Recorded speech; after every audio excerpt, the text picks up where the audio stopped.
السلام علیکم۔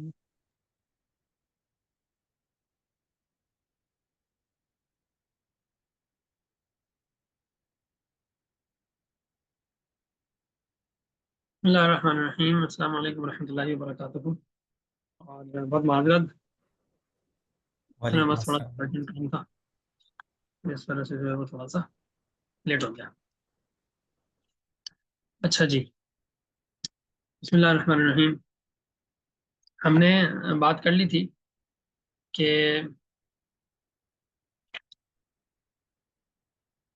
قرآن کریم کی تفسیر اور وہ علوم جن کے لیے علماء نے اپنی زندگیاں کھپائی ہیں، اور قرآن کریم کی تفسیر کو سمجھنے کے لیے مختلف اصول اور ضوابط، پھر اصولوں پر بھی کافی کام ہوتا۔ تو اس حوالے سے کچھ بات ہم نے ہلکی پھلکی کی تھی، اور ہم نے یہ بات بھی کی تھی کہ قرآن کریم نے کس طریقے سے تحقیق کے رجحانات کو فروغ دینے کے لیے اصولی باتیں فرمائی ہیں، اور تحقیق کا دروازہ قرآن کریم کی ہدایات کے مطابق یہ یوں کہنا چاہیے کہ قرآن کریم کی ہدایات اور تعلیمات کے بعد بہت زیادہ وسیع ہو گیا۔ اور قرآن کریم نے ہمیں یہ اصول دیا کہ ایک کائنات تمہارے لیے بنائی ہے، تمہارے لیے بنائی تو تم تحقیق کرو، مرضی ہے تمہاری، اس کو توڑو پھوڑو۔ یہ سورج بھی تمہارے لیے ہے، چاند بھی تمہارے لیے ہے۔ اس سے اندازہ ہوتا ہے کہ قرآن کریم ہمیں یہ بتاتا ہے کہ یہ پوری کائنات تمہارے لیے اللہ نے بنائی ہے۔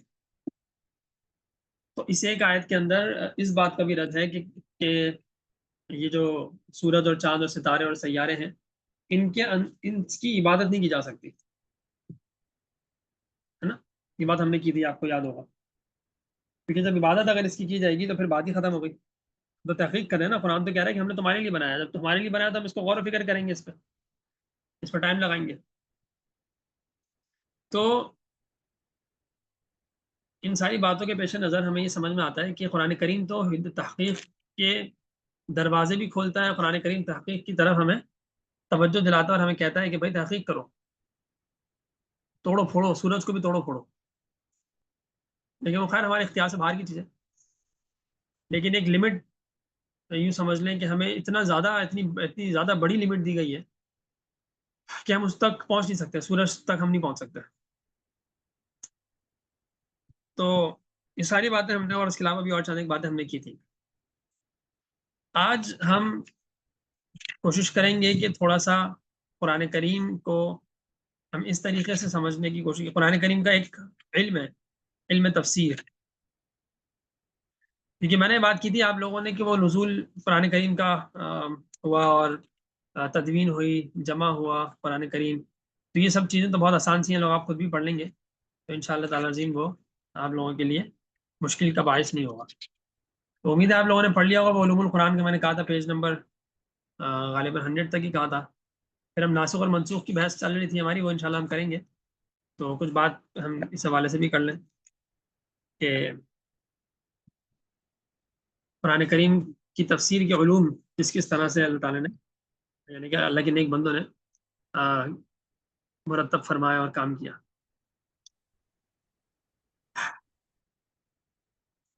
تو آپ لوگوں نے وہ مطالعہ کر لیا، مجھے بتائیں۔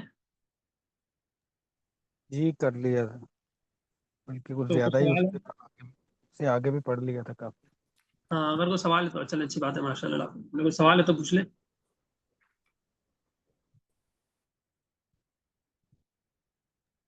سوال کہہ لیں یا اشکال کہہ لیں، کہ عجیب سا جو ہے نا وسوسہ کہہ لیں آیا تھا کہ قرآن پاک جو ہے پہلے نازل ہوا ہے سارے کا سارا ليلۃ القدر میں، آسمان میں، آسمان دنیا میں، تو اٹ مین تو سارا کچھ تو پہلے سے طے ہے پھر، کہ ایسا ہی ہوگا، قدر میں ایسے ہوگا، پھر فلانے موقع پہ ایسا ہوگا۔ یہ مغالطہ سب عجیب سی الجھن پیدا ہوئی تھی، سارا کچھ تو پھر پری پلانڈ ہوا اس میں الجھن کیا ہے؟ کہ یہ پری پلانڈ ہے پھر تو سارا، کہ غزوہ بدر میں ایسے ہونا تھا، غزوہ احد میں ایسے ہونا تھا، حنین میں بھاگنا تھا ہم نے، صحیح ہے، تو اس سے سوال زیادہ کیا ہے، کچھ کنفیوژن کیا ہے؟ کنفیوژن یہی ہے کہ یہ تو پھر پری پلانڈ ہوا سارا کچھ انسان کا، پھر درمیان میں کیا ہوا۔ ہاں، تو پری پلانڈ ہوا تو اس میں نقصان کیا ہے؟ نقصان ہی انسان کا اپنا وہ ذاتی فعل تو نہ ہوا نا پھر، تو انسان ہوں مجبور ہوا کہ ایسے ہی ہوگا۔ نہیں مجبور نہیں ہے، اصل میں دیکھیں دو باتیں، ایک جی تو یہ ہے کہ اللہ تعالیٰ کا علم ہے نا، اللہ کے علم کا نام تقدیر ہے۔ جی اللہ تعالیٰ نے قرآن کریم کو نازل جس طرح فرمایا آپ صلی اللہ علیہ وسلم کی زندگی میں، اس کے ساتھ واقعات پیش آتے رہے، اس کے حساب سے قرآن نازل ہوتا رہا۔ جی تو اب قرآن کریم ہو یا اس کے علاوہ بھی بہت سارے اللہ کے نبی نے جو اعمال فرمائے تو وہ بھی تو لکھے ہوئے تھے۔ جزاک اللہ خیر۔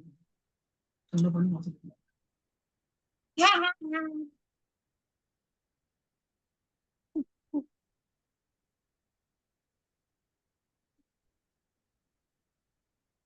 یا بھی نہ جاؤ۔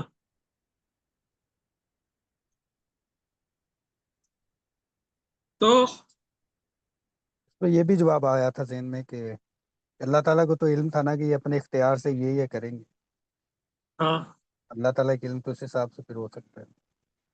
انسان کرے گا اپنے اختیار سے، لیکن خدا کو تو پہلے علم ہے کہ ایسے ہی کرے گا انسان۔ اصل میں ایک بات یہ ہے نا، یہ تقدیر کا معاملہ ہے، اس میں بہت زیادہ تو نہیں کرنا چاہیے۔ ایک کتاب ہے مسئلہ تقدیر کا آسان حل، چھوٹا سا کتابچہ ہے، 50 صفحے کا ہوگا۔ جی حضرت مولانا مفتی رفیع عثمانی صاحب کا وہ کتابچہ ہے، وہ میں کہوں گا آپ نا تمام وہ پڑھیں لازمی، وہ تو ہمیں پڑھنا چاہیے۔ جی۔ وہ چھوٹا سا مل کتابچہ ہے، جاتا ہے آسانی سے؟ مل جاتا ہے، ورنہ آپ بولیں گے تو میں ارینج کروا دوں گا، اور سارے ساتھی بول دیں گے تو میں ایک ساتھ پھر منگوا لوں گا، پھر آپ لوگ کو صحیح ہے، پہنچوا دوں گا، یا ڈائریکٹ میں سے پہنچوا دوں گا، یا آپ لوگ کبھی جب کچھ کتابیں میں بتاؤں گا آپ لوگ منگوائیں گے نا تو اس کے ساتھ منگوا لیے۔ چلیں صحیح ہو گیا۔ جی اصل میں دیکھیں تقدیر اللہ کے علم کا نام ہے، اللہ تعالیٰ کا علم ہے، اس کا نام تقدیر ہے۔ اس کی مثال ہے جیسے کہ اب مجھے پتا ہے، اب آپ لوگ ہیں نا کون کون ہے ماشاء اللہ ہمارے پاس، برہان بھائی ہیں، عمر بھائی ہیں ماشاء اللہ، فہد اللہ بھائی ہیں، ٹھیک ہے۔ اب میں آپ لوگوں کو جانتا ہوں کسی حد تک، کم از کم استاد شاگردی کے رشتے سے تو جانتا ہوں نا۔ جی تو میں اگر کوئی آپ لوگ کو سوال دوں تو میرا اندازہ ہے، مجھے ایک آئیڈیا ہو جائے گا ہلکا پھلکا کہ یار اس کا جواب کون کس طرح دے گا آپ تینوں میں سے۔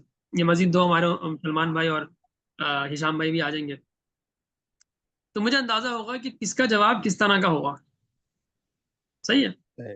حالانکہ میں آپ لوگ کے بارے میں بہت اتنا سا جانتا ہوں، اور جو میں بتاؤں گا نا کم و بیش ویسا ہی ہوگا، بلکہ ہو سکتا ہے 100% یا 99.99% اسی طرح ہو، یا بالفرض میں سب کو رینک دے دوں کہ یار یہ پہلے آئیں گے، یہ فرسٹ آئیں گے، سیکنڈ آئیں گے، تھرڈ آئیں گے، فورتھ آئیں گے، ففتھ آئیں گے، ہو سکتا ہے وہی آئے، ایسے ہی آئے، بلکہ غالب گمان یہ ہوگا کہ شاید ایسی ہے، کیونکہ مجھے پتا ہے پیپر کا بھی، اور مجھے آپ لوگ کی انڈرسٹینڈنگ کا بھی پتا ہے کیونکہ میں نہیں پڑھایا نا۔ صحیح۔ تو جب مجھ جیسے کم علم اور اللہ کے مقابلے میں بے علم لا علم کو ایک اتنا آئیڈیا ہے اور اتنی سی طاقت ہے، اتنا سا دماغ ہے، اتنی سا علم ہے، اتنی سی عقل ہے، میں صحیح جواب دے رہا ہوں، تو اللہ تعالیٰ کا جواب بالکل اچھا، ہمارا تو اندازہ ہے، غالب گمان ہے، اللہ کا 100% ہوتا ہے، بس یہ فرق ہے۔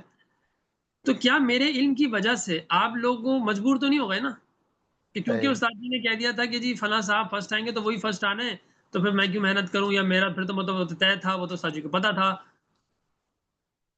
ہم، it doesn't make any sense نا، آپ کا یہ تو بات ہی عجیب سی ہے۔ وہ تو ہمیں یعنی کہ میرے علم کی وجہ سے آپ مجبور نہیں ہو گئے، اسی طرح اللہ کے علم کی وجہ سے بھی ہم مجبور نہیں ہو گئے، فرق یہ ہے کہ اللہ کے علم میں غلطی نہیں ہوتی۔ جی صحیح ہے۔ ایک بات، دوسری بات یہ کہ تقدیر ایک مبرم ہے، ایک تقدیر معلق ہے، بعض اوقات ایک یہ علماء نے بھی تقسیم کی ہے، لیکن اس تقسیم کو آپ مانیں یا نہ مانیں، یہ بھی تو ہے نا کہ تقدیر میں لکھا ہے کہ دعا کرے گا تو اس کی بات تقدیر بدل دی جائے گی، یا یہ عمل کرے گا تو جو لکھا ہوا ہے وہ بدل دیا جائے گا، تو یہ بھی تو ہو سکتا ہے۔ جی بس ٹھیک ہے، اس میں اتنا پریشان ہونے کی ضرورت نہیں ہے، ہمارا وہی کام وہی ہے میں کہہ رہا کام ہوں کرنا۔ کہ وسوسہ سا آیا تھا، بس وہ پھر بعد میں ہاں کلیئر ہو گیا۔ آتا ہے، وہ تو آتا رہتا ہے، بس اعوذ باللہ پڑھیں، لا حول ولا قوت الا باللہ پڑھیں، اشہد ان لا الہ الا اللہ اشہد ان محمد عبدہ ورسولہ پڑھیں، سبحان اللہ پڑھیں، درود شریف پڑھیں، 5 چیزیں پڑھنے سے ہو جائے گا انشاءاللہ تعالی۔ اچھا جی، اور سوال ہے؟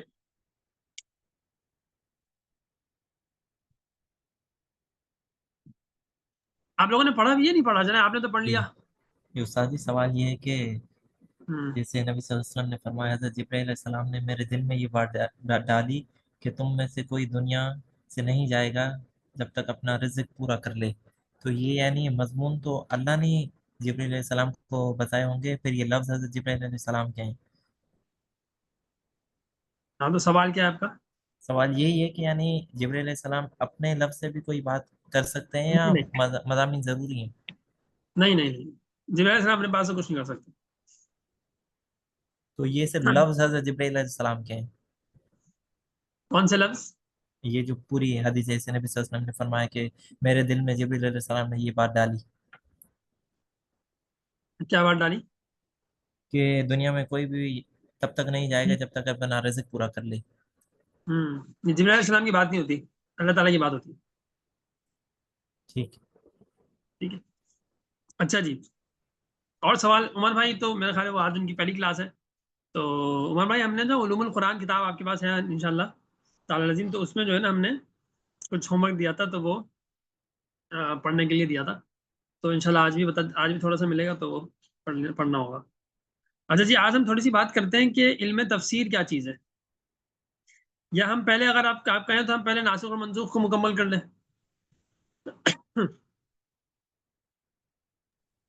ہاں جی، بہتر ہے وہ کر لینا، اس کو منسوخ پہلے، پھر ہوں تفسیر ایک ساتھ ہی شروع ہو. ہوں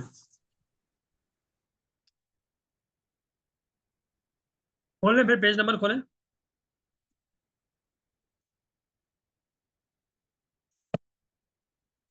ون 173.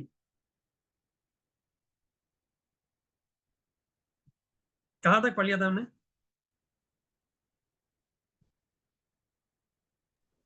یہ تو شروع ہونا تھا، آپ نے کہا تھا کہ آپ سلائڈز اگلی مرتبہ میں دکھائیں گے. میرا لیپ ٹاپ جو ہے نا وہ بچوں نے توڑ دیا. یہ پتہ نہیں کیا ہوا، اللہ جانے. پہلے اسکرین ٹوٹی اس کی، تو ٹچ نہیں چل رہا تھا. آدھی اسکرین پہ ٹچ چل رہا تھا، ادھر لیفٹ پہ نہیں چل رہا تھا، رائٹ پہ چل رہا تھا. اور پھر اب یہ ہوگا کہ اسکرین غائب ہو گیا. پتہ نہیں کیا مسئلہ ہے، وہ بنانا پڑے گا، تو اس کے وہ سائڈ تو نہیں ہو سکی. اچھا جی، تو ہم نے شروع نہیں کیا تھا. ہم نے شروع ایک کیا. تو میں نے کتاب، یہ متقدمین اور متاخرین کی اصطلاحات کا فرق ہے، یہاں تک پڑھا تھا، اس سے پیچھے پیچھے. اچھا یہاں سے پڑھنا ہے. جی. اچھا،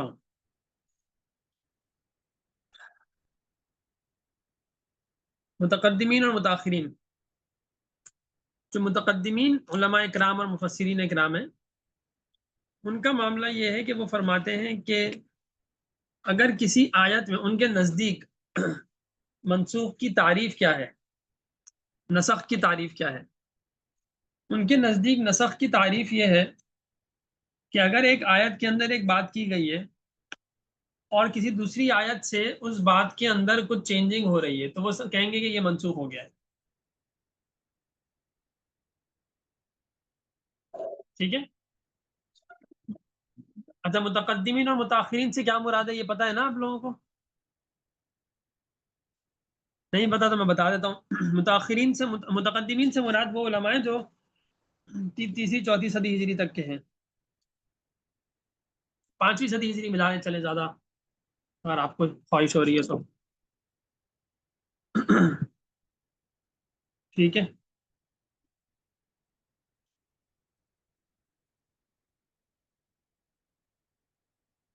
تو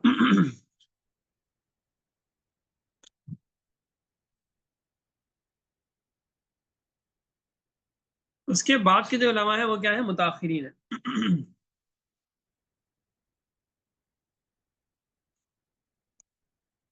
اس کے بعد کے علماء کیا ہیں، متاخرین ہیں.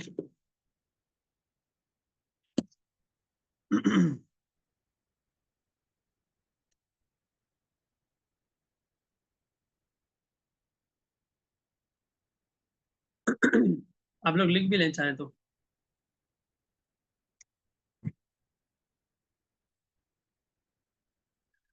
متقدمین کہتے ہیں، متقدمین اور متاخرین تو سمجھ میں آ گیا آپ کو. تو متقدمین کے ہاں اگر تھوڑی سی تبدیلی ہو جائے تو وہ کہتے ہیں نسخ ہو گیا. جیسے مثال کے طور پر ایک آیت ہے کہ لا تنکحوا المشرکات حتی یؤمن، مشرک عورتوں سے نکاح مت کرو یہاں تک کہ وہ ایمان لے آئیں. ٹھیک ہے.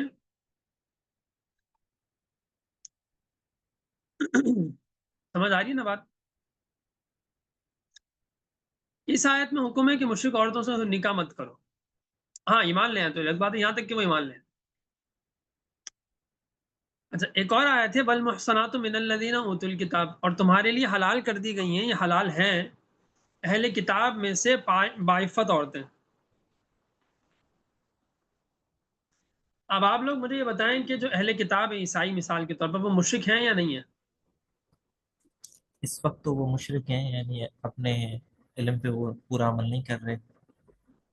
اس دور میں جب پورا عمل کرتے تھے تو مشرک تھے کہ نہیں تھے؟ یعنی آپ صلی اللہ علیہ وسلم کے دور میں بھی پورا عمل تو خیر نہیں تھا، لیکن جیسا بھی عمل تھا وہ مشرک تھے کہ نہیں تھے؟ تثلیث کے قائل تھے تو مشرک تو تھے. جی آپ بتائیں. عمر بھائی آپ بتائیں.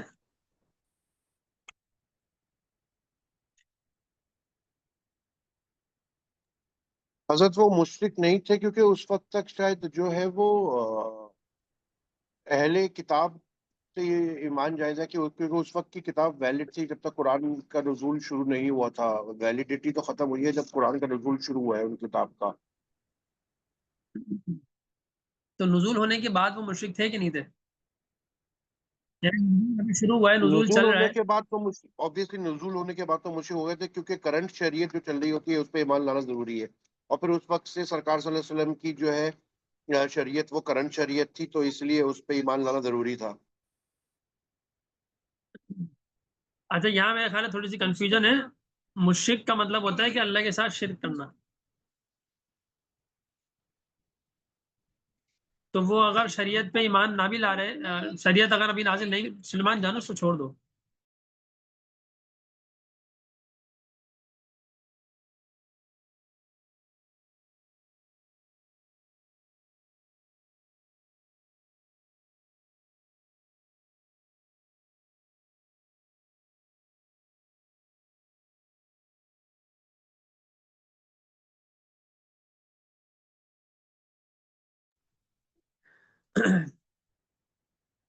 چاہے ابھی ایمان قرآن نازل نہیں بھی ہوا تھا، لیکن اگر انہوں نے شرک شروع کر دیا تو شرک مشرک ہو گئے وہ. صحیح، چاہے آپ صلی اللہ علیہ وسلم پر قرآن کا نزول ابھی نہ بھی ہوا ہو تب بھی. صحیح ہے. تو یہ اس کنفیوژن میں مبتلا ہونے کی ضرورت نہیں ہے.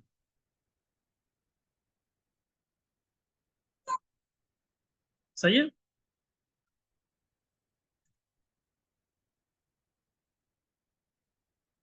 جی ٹھیک بات ہے. سمجھ آ گئی؟ تو اب اس میں آپ یہ سمجھیں کہ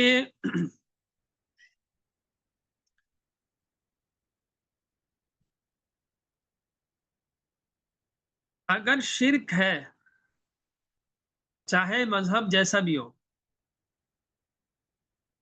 تو وہ مشرک ہیں. بس یہ ایک اصولی بات ہے. اب اس کے حساب سے بتائیں مشرک تھے کہ نہیں تھے؟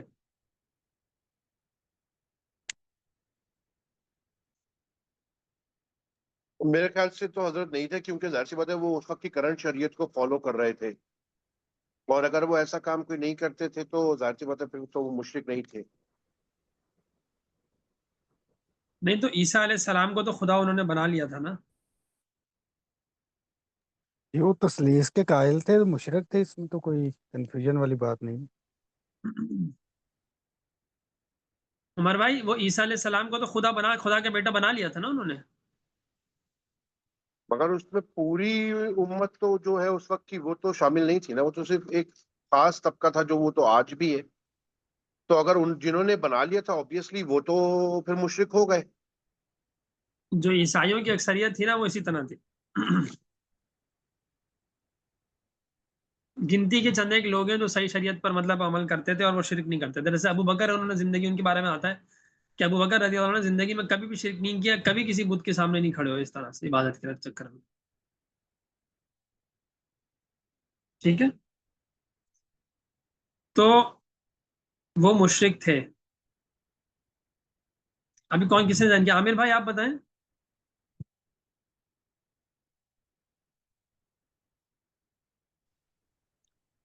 حضرت سوال کیا ہے؟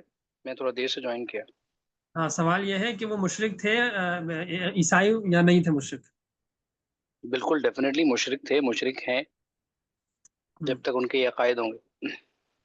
عیسائیوں کے بارے میں کیونکہ تھوڑا سا وہ ہے، میں بتا دیتا ہوں. جب عیسیٰ علیہ السلام تھے اور عیسیٰ علیہ السلام پر ایمان لانے والے چند گنتی کے حواری تھے، سوائے ان کے پوری امت یا تو ان کے خلاف تھی، ان کو مارنے کے در پہ تھی، یا ان کی تعلیمات نہیں مانتی تھی. دوسری طرف جو ان کے حواری تھے، جو ان کے ساتھ تھے، جو ایمان لائے تھے، وہ عیسیٰ علیہ السلام کے انتقال کے بعد جو ہے وہ ان کو بڑھا چڑھا کر خدا بنا لیا تھا، خدا کا بیٹا بنا لیا تھا. صحیح ہے؟ جی پھر ہوتے ہوتے انہوں نے اپنی کتاب میں ہی چینجنگ کر دی. تو عیسائی پکے مشرک تھے.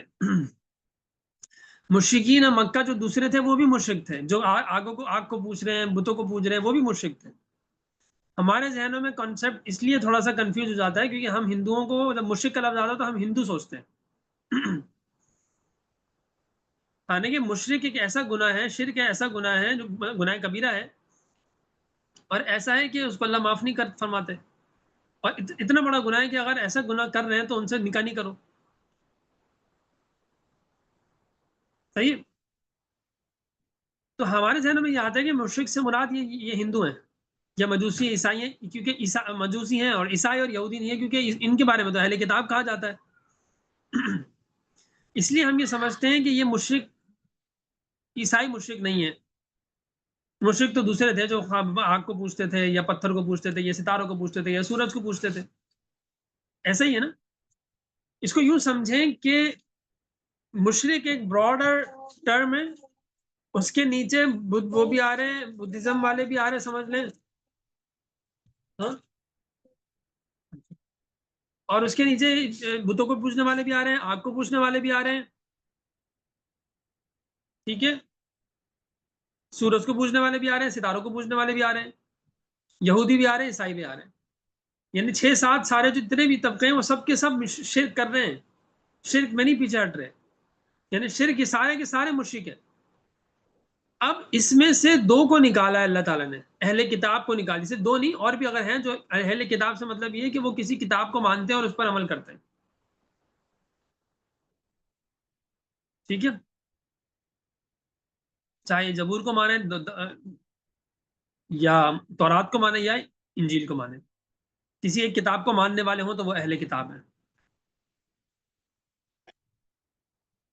جی کتاب علوم القرآن پیج نمبر 168 ہے. سمجھ آ گئی آپ کو؟ کنفیوژن تو نہیں ہے؟ مشرک کے حوالے سے کنفیوژن تو نہیں ہے؟ کچھ اگر ہے تو پوچھ لیں. ہم دیکھیں یہاں پہ ہم درس و قرآن دینے نہیں بیٹھے. میں بار بار اس لیے بولتا رہتا ہوں کہ بار بار آپ لوگ ذہن میں یہ بات آئے کہ ہم باقاعدہ کلاس میں بیٹھے، ہم پڑھ رہے ہیں، ہمارے پاس کاپی پینسل ہونی چاہیے، ہمیں نوٹس لینے چاہیے، ہمیں لکھنا چاہیے. کوئی چیز سمجھیں تو پوچھنا چاہیے. آپ ٹیچر سے نہیں پوچھیں گے، آپ بولیں گے آج درس ہو رہا تھا کسی درس قرآن میں، تبلیغی جماعت کی شب جمعہ کے درس قرآن میں یا درس. صحیح ہے نا کہ آپ جو ہے وہ بس سن لیں اور کچھ سمجھ میں آ رہا ہے، کچھ نہیں آ رہا، آگے چلے. نہیں، ایسا نہیں کریں بھائی. ایک ایک چیز بھی سمجھ لیا نا آپ نے، پوچھ رہا مجھے آگے نہیں بڑھنے دیں آپ لوگ. اگر آپ لوگ ایسے ہضم کرتے جائیں گے تو ایک تو جب میں ٹیسٹ لوں گا پھر مسئلہ ہوگا. دوسرا یہ ٹیسٹ ویسٹ تو چھوڑیں، ہم تو سیکھنے بیٹھے ہیں نا بھائی. ٹیسٹ تو ویسے ہی میں ایک بات بول رہا ہوں کہ ہم لیں گے، کیونکہ ہم جب سرٹیفائی کریں گے تو ہمیں کسی طریقے سے تو اسسمنٹ کرنی پڑے گی نا.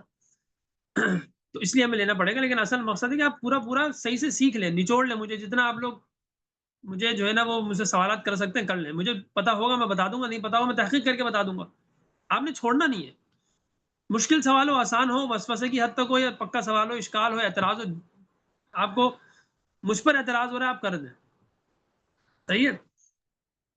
جی حضرت میرا ایک سوال ہے، جی جی بولیں. کیا یہودی بھی مشرک تھے؟ یہودیوں کے بارے میں بھی میں نے ایک جگہ پڑھا کہ وہ بھی شرک، وہ بھی کہتے تھے کہ اللہ کا بیٹا ہے. عزیر علیہ السلام کو کہتے تھے نا، وقالت الیہود عزیر ابن اللہ وقالت النصارى المسیح ابن اللہ. یہ تو قرآن میں اللہ نے خود فرما دیا. جی جی جی جی ٹھیک ہے نا. اچھا آپ اس سے اندازہ لگائیں، یہ جو آیت ہے میں اس کا حوالہ بتا دیتا ہوں تاکہ آپ لوگ لکھ لیں. اس آیت میں خود اللہ تبارک و تعالیٰ نے عیسائیوں اور یہودیوں دونوں کا شرک واضح فرمایا ہے.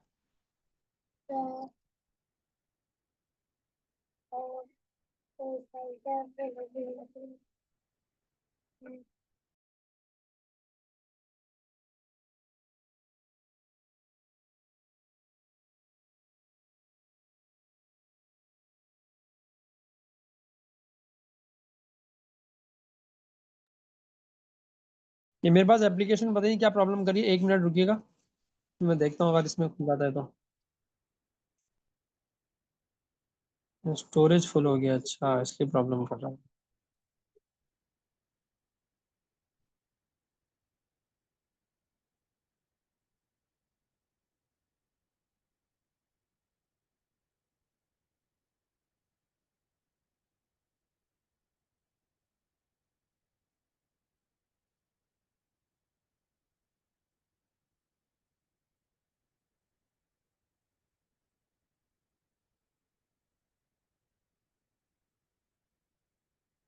ہاں سورہ انفال ہے، سورہ توبہ آیت نمبر 30 ہے غالباً، ہم چیک بھی کر لیتے ہیں اس کو.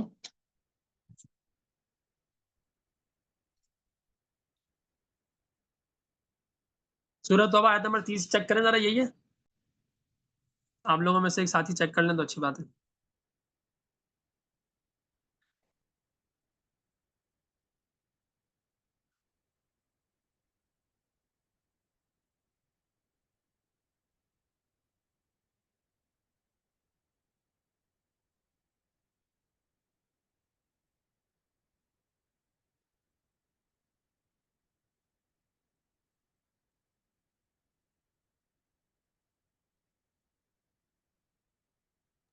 جی یہی ہے. ٹھیک ہے نا؟ جی جی وقالت اليهود عزير ابن الله وقالت النصارى المسيح ابن الله. سورہ توبہ جی آیت نمبر بالکل. 30. ٹھیک ہے عمر بھائی، اس میں آپ دیکھ لیں اللہ تعالیٰ فرما رہے ہیں کہ یہود کہتے ہیں، ان کا کیا عقیدہ ہے کہ عزیر اللہ کا بیٹا ہے، واضح شرک ہے. عیسائی کی یعنی نصارہ کہتے ہیں کہ عیسیٰ اللہ کا بیٹا ہے، واضح شرک ہے. ٹھیک ہے، تو کیونکہ ہم اس کو ڈفرینشیٹ نہیں کر پاتے، ان کو فرق نہیں کر پاتے، ہم اس لیے سمجھتے ہیں کہ مشرک سے مراد ہندو ہوں گے یا وہ مجوسی وغیرہ ہوں گے. یہ بھی شرک کرتے تھے، یہودی بھی اور عیسائی بھی. ٹھیک ہے، اچھا اب بتائیں، ابھی سوال ہے تو بتائیں. میں پھر نہیں دوں گا آپ کو صحیح. اب میں نہیں دوں گا.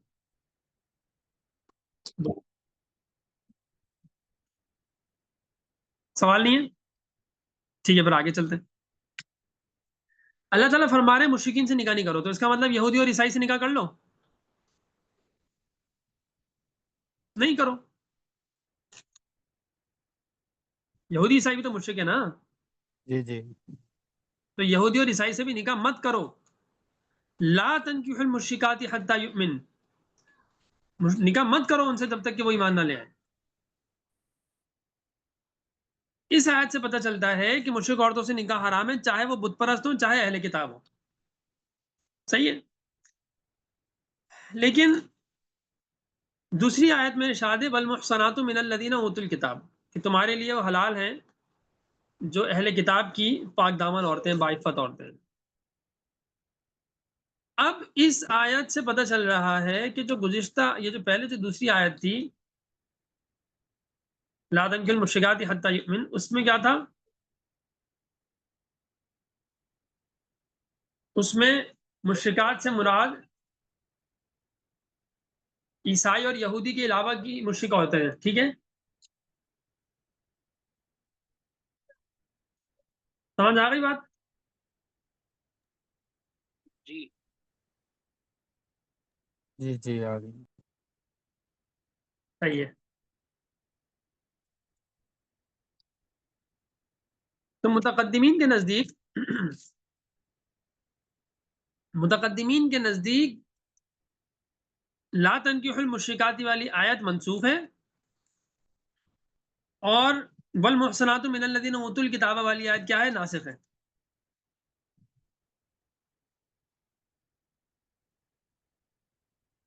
سمجھ آ گئی؟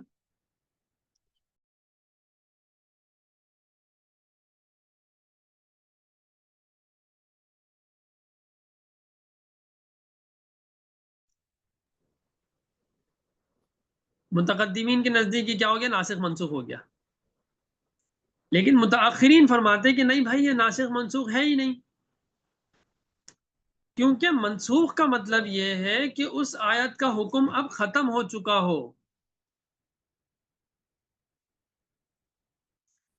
یہاں آیت کا حکم مکمل طور پہ ختم نہیں ہوا ہے، بلکہ ایک اسپیسیفیکیشن ہو گئی ہے مزید کہ یہاں مشرکات سے مراد اس کی مثال ایسی ہے. میں آپ کو مثال دیتا ہوں،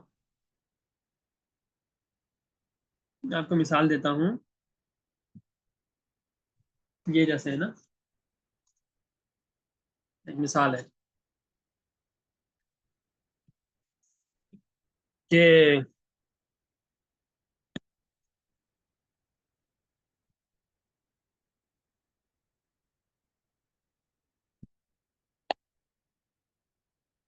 یہ چند کتابیں ہیں میرے پاس، ٹھیک ہے. یہ کتاب ہے، یہ 5 کتابیں ہیں. جس میں آپ 1-2 کتابیں اور ملا لیں. اب میں آپ سے کہتا ہوں کہ بھائی یہ کتابیں آپ نے نہیں پڑھنی، پھر کہتا ہوں کہ آپ کے لیے یہ، پہلے میں نے کیا کہ کتابیں نہیں پڑھنی، یہ کتابیں پڑھنا آپ کے لیے حرام ہے. لیکن میں کہتا ہوں آپ کے لیے نا یہ کتاب، یہ کتاب، یہ کتاب اور یہ کتاب پڑھنا آپ کے لیے کیا ہے؟ جائز ہے. یا بس 2 کر لیتے ہیں. یہ کتابیں نہیں پڑھنی، لیکن یہ 2 پڑھ سکتے ہیں اگر یہ دونوں اچھے پیپر پہ مل رہی ہے. مثال دے رہا ہوں، ویسے ہی کہہ رہا ہوں. تو اب میں نے کیا کیا، میں نے اس حکم کو منسوخ تھوڑی کر دیا. میں نے یہ کہا ہے کہ پہلے میں نے ایک عمومی بات بیان کی تھی، پھر اس کے اندر 2 چیزوں کو میں نے استثناء کر دیا، ایکسیپشنل ان کو بنا دیا، ایکسیپشن کر دیا، ایکسیپشنز ہو گئے یہاں پہ کہ بھائی یہ آپ نے نہیں پڑھنی، البتہ یہ 2 آپ نے پڑھنی. اور ایک شرط لگا دی کہ اچھے پیپر پہ ہو. مثال دے رہا ہوں، تو اللہ نے ایک شرط لگا دی کہ ہو بعفت، پاک دامن ہو. صحیح ہے. تو اب یہ جو ہے کتاب، یہ ساری کتابیں تھیں نا پہلے، تو یہ آیت، یہ جو پہلا جملہ تھا میرا کہ یہ سب نہیں پڑھنی، یہ منسوخ تو نہیں ہوا نا. اس کے ایک عام حکم میں، یہ عام حکم تھا بھائی آپ نے یہ سب نہیں پڑھنی. ان عام حکم میں تھوڑی سی خصوصیت پیدا کر دی کہ میں نے کہا بھائی یہ 2 کتابیں آپ پڑھ لیں. ٹھیک ہے، تو اس کو ہم کیا کہیں گے؟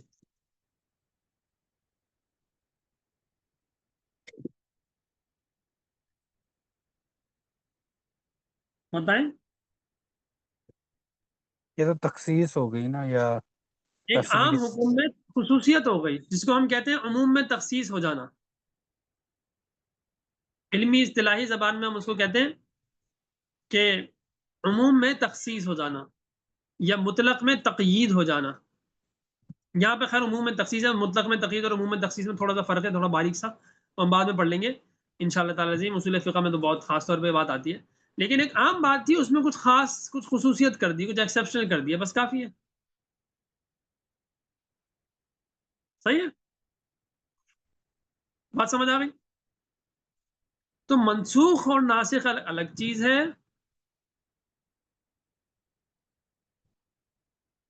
عموم میں تخصیص ایک الگ چیز ہے. صحیح ہے، یہاں تک واضح بات؟ جی جی بات ہے. جی اگر آپ لوگ کے پاس شور نہیں ہو رہا نا، تو آپ سب لوگ اپنے مائک آن رکھیں تاکہ آپ لوگ فوراً جواب دے سکیں نا. وہ آپ کو مائک آن کرنا پڑتا ہے، اور پھر اس چکر میں بہت سے جواب ہی نہیں دیتے کہ یار وہ مطلب ٹائم لگے گا، ٹائم ویسٹ ہوگا. جن کے پاس شور نہیں ہو رہا نا، بیک گراؤنڈ میں نوائز نہیں ہے، تو وہ اپنا مائک آن رکھیں تاکہ ریئل ٹائم انٹریکشن ہو اور بات ہوتی رہے. حضرت ٹھیک ہو بچے گیا. کبھی بھی شور کر دیتے ان کو بار بار بتانا پڑتا ہے. ٹھیک ہے، وہ مسئلہ نہیں ہو. تو ہمارے بھی منا دیکھیں ساتھ بیٹھا ہوا ہے، تو وہ تو چل تھوڑا بہت کبھی کبھی شور کر رہا ہے نا، کنٹینیوسلی جو نوائز چل رہا ہوتا ہے خطرناک قسم کا. بچہ تو بھائی بچے پھول ہے. آپ صلی اللہ علیہ وسلم نماز پڑھا رہے ہیں نا، یہ میرا درس اللہ کی نبی کی مسجد نبی میں پڑھانے والی نماز سے بڑا نہیں ہے. جی میرا لیکچر، آپ لوگ کی کلاس، اللہ کے نبی کی مسجد نبی میں پڑھتی ہوئی نماز اور صحابہ کی ان کے پیچھے اقتداء سے بڑھ کر نہیں ہے. لیکن وہاں بچے آ رہے ہیں، کبھی جیپ پہ سوار ہو رہے ہیں، کبھی آپ صلی اللہ علیہ وسلم خود کندھے پہ اٹھا رہے ہیں، بچوں کا شور ہے، مائیں پیچھے پڑھ رہی ہوتی ہے نماز، تو وہ بچہ کے شور کی وجہ سے اللہ کے نبی درس چھوٹا کر دیتے تھے. درس کہہ رہا ہوں، سوری، نماز چھوٹی کر دیتے تھے، درس تو چھوٹی چیز ہے نماز کے مقابلے میں. جی تو کہنے کا مقصد یہ ہے، خیر ہے بھائی، ان کی بچوں کی عظمت سمجھے. خیر، تو یہاں تک بات سمجھ آ گئی آپ تمام کو؟ جی جی آ گئی الحمدللہ. مجھے لگتا ہے سعودیہ میں بہت شور ہو رہا ہے کیونکہ دونوں سعودیہ کے جو ہمارے ساتھی ہیں ان دونوں کے ماہر بند ہیں. ایسا ہی ہے حضرت. اچھا شور اتنا آ نہیں نا ویسے آپ کی طرف سے. چلے خیر تو ٹھیک ہے. تو آپ لوگ کا یہاں تک کہ الحمدللہ سمجھ میں آ گیا کہ یہاں پہ کیا ہو رہا ہے. متقدمین اور متاخرین کی تعریف میں اختلاف ہے. ان کے نزدیک تعریف ہی ڈیفرنٹ ہے. مثال کے طور پر ایک مثال دیتے ہیں سلیمان صاحب ہمارے استاد بھی ہیں وہ کافی مطلب انہوں نے ایک مثال کہتے ہیں کہ بھائی اگر چائنیز لڑکی سے جاپنیز لڑکی کی شادی ہو جائے ٹھیک ہے ویسی ایک مثال ہے فرضی اور چائنیز لڑکی آپ لوگ کیمرے بھی آن رکھے نا آپ لوگ سے تو پردہ تو نہیں ہے تو خواتین کو پڑھاتے ہیں ان کے کیمرے بند ہوتے ہیں. جی جی میں 2 منٹ میں کر رہا ہوں بس ٹھیک ہے تار لگا کے. ہاں کیمرہ اور وائس دونوں آن رکھے تاکہ ہم لگے کہ ساتھ بیٹھے ہوئے ہیں نا. ہاں کہیں جی ادھر ہے جی تو جی ٹھیک ہے. تو اگر آپ چائنیز جاپنیز کی ہو گئی شادی چائنیز میں میاؤں میاؤں کا مطلب ہو آئی لو یو اور جاپنیز میں میاؤں میاؤں کا مطلب ہو آئی ہیٹ یو. صحیح ہے. تو جب وہ میاں جی اپنی چائنیز بیگم کو میاؤں میاؤں کہیں گے سہاگرات والے دن گھونگھٹ اٹھا کے کہ میاؤں میاؤں تو وہاں سے کیا جواب آئے گا؟ وہاں سے میاں میاں ہوئے گا. وہاں سے بھی میاؤں میاؤں آئے گا. کیوں؟ یہ صاحب سمجھ رہے ہیں جو جاپنیز والے ہیں وہ سمجھ رہے ہیں کہ میں تو آئی لو یو کہہ رہا ہوں. جی ہاں جاپنیز میں میاؤں میاؤں کا مطلب ہے آئی لو یو ٹھیک ہے اور چائنیز میں میاؤں میاؤں کا مطلب ہے آئی ہیٹ یو. تو جاپنیز نے چائنیز سے کر لی شادی. تو جاپنیز صاحب نے جب کہا میاؤں میاؤں تو چائنیز لڑکی کیا سمجھ رہی ہے؟ یہ کہہ رہا ہے آئی لو یو بٹ وہ کیا سمجھ رہی ہے؟ I hate you سمجھ رہی. آئی ہیٹ یو سمجھ رہی ہے. تو جب وہ دیکھے گی کہ آئی ہیٹ یو بول رہے ہیں تو وہ بھی بولے گی آئی ہیٹ یو ٹو میاؤں میاؤں ٹو. زیادہ غصہ آ جائے گا تو میاں میاں 2 3 4 5 10 تک بول دے گی. وہ تو 2 3 ڈنڈے بھی مار دے گی چھوڑ کے بھاگ جائے گی بولے گی تم کیا بدتمیز آدمی ہو. اور چائنیز لڑکی شریف نہیں ہوتی اتنی نا. ہم یہاں ہمیں اور آپ کو جو سیدھی سادی ملیں گے ایسا نہیں ہوتا. اتنے مزے نہیں آ رہے. ہمارے سب کانٹیننٹ میں بہت سیدھی سادی ہوتی ہے. خیر تو صرف ڈیفینیشن کے فرق کی وجہ سے اتنا بڑا مسئلہ ہو رہا ہے. حالانکہ نیت دونوں کی ایک مطلب نیت میں مسئلہ نہیں ہے. ڈیفینیشن کی اچھا وہ پہلے سے اگر طے کر لیتے بھائی تم میاؤں میاؤں کا مطلب تم کیا سمجھتی ہو تو اس کو کھول کے وضاحت کر دیتی تو وہ کبھی بھی آئی لو یو نہیں بولتا. پھر شاید میاؤں میاؤں نہیں بولتا مطلب کبھی بھی. اسی طریقے سے یہ سمجھانے کے لیے مثال ہے کہ آپ کے نزدیک ایک بات کی ایک ڈیفینیشن ہو میرے نزدیک کچھ اور ہو تو شاید میں تو اپنے حساب سے کہہ رہا ہوں آپ اس کو کچھ اور سمجھ جائیں گے. اسی لیے میں نے کہا تھا کہ علوم القرآن جب آپ پڑھیں گے یا اور کتابیں بھی پڑھیں گے تو اس میں بعض اوقات ایک ایسی بات آتی ہے مثال کے طور پر چلیں آپ لوگوں میں سے اکثر کو تو پتا ہوگا لیکن ویسے اس میں لکھا ہوا ہے کہ علم الکلام. تو علم الکلام سے ایک عام بندہ کیا سمجھے گا؟ وہ سمجھے گا کمیونیکیشن اسکل کنورسیشن سمجھے گا وہ. لیکن علم الکلام سے کیا مراد ہے بتائیں؟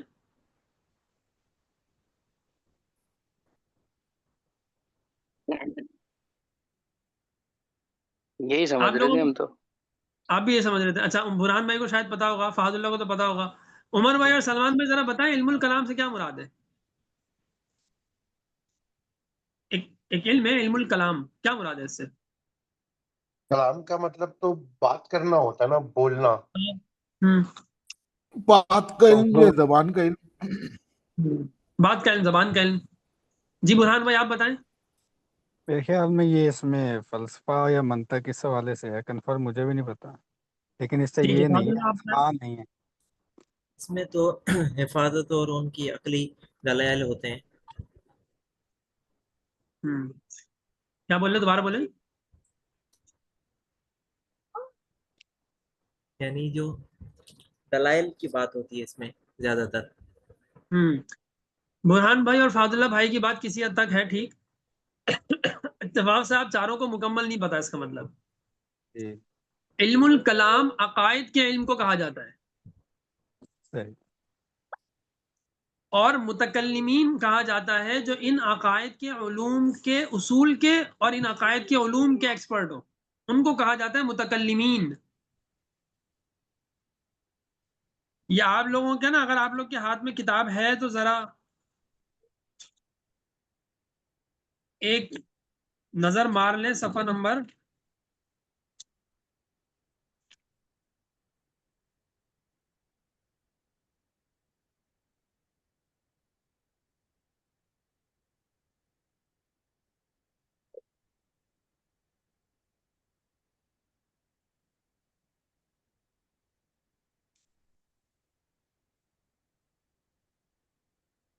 411 کھولیں ذرا. آپ لوگ کے پاس ہے نا، سب کے پاس 411 کھولیں ذرا.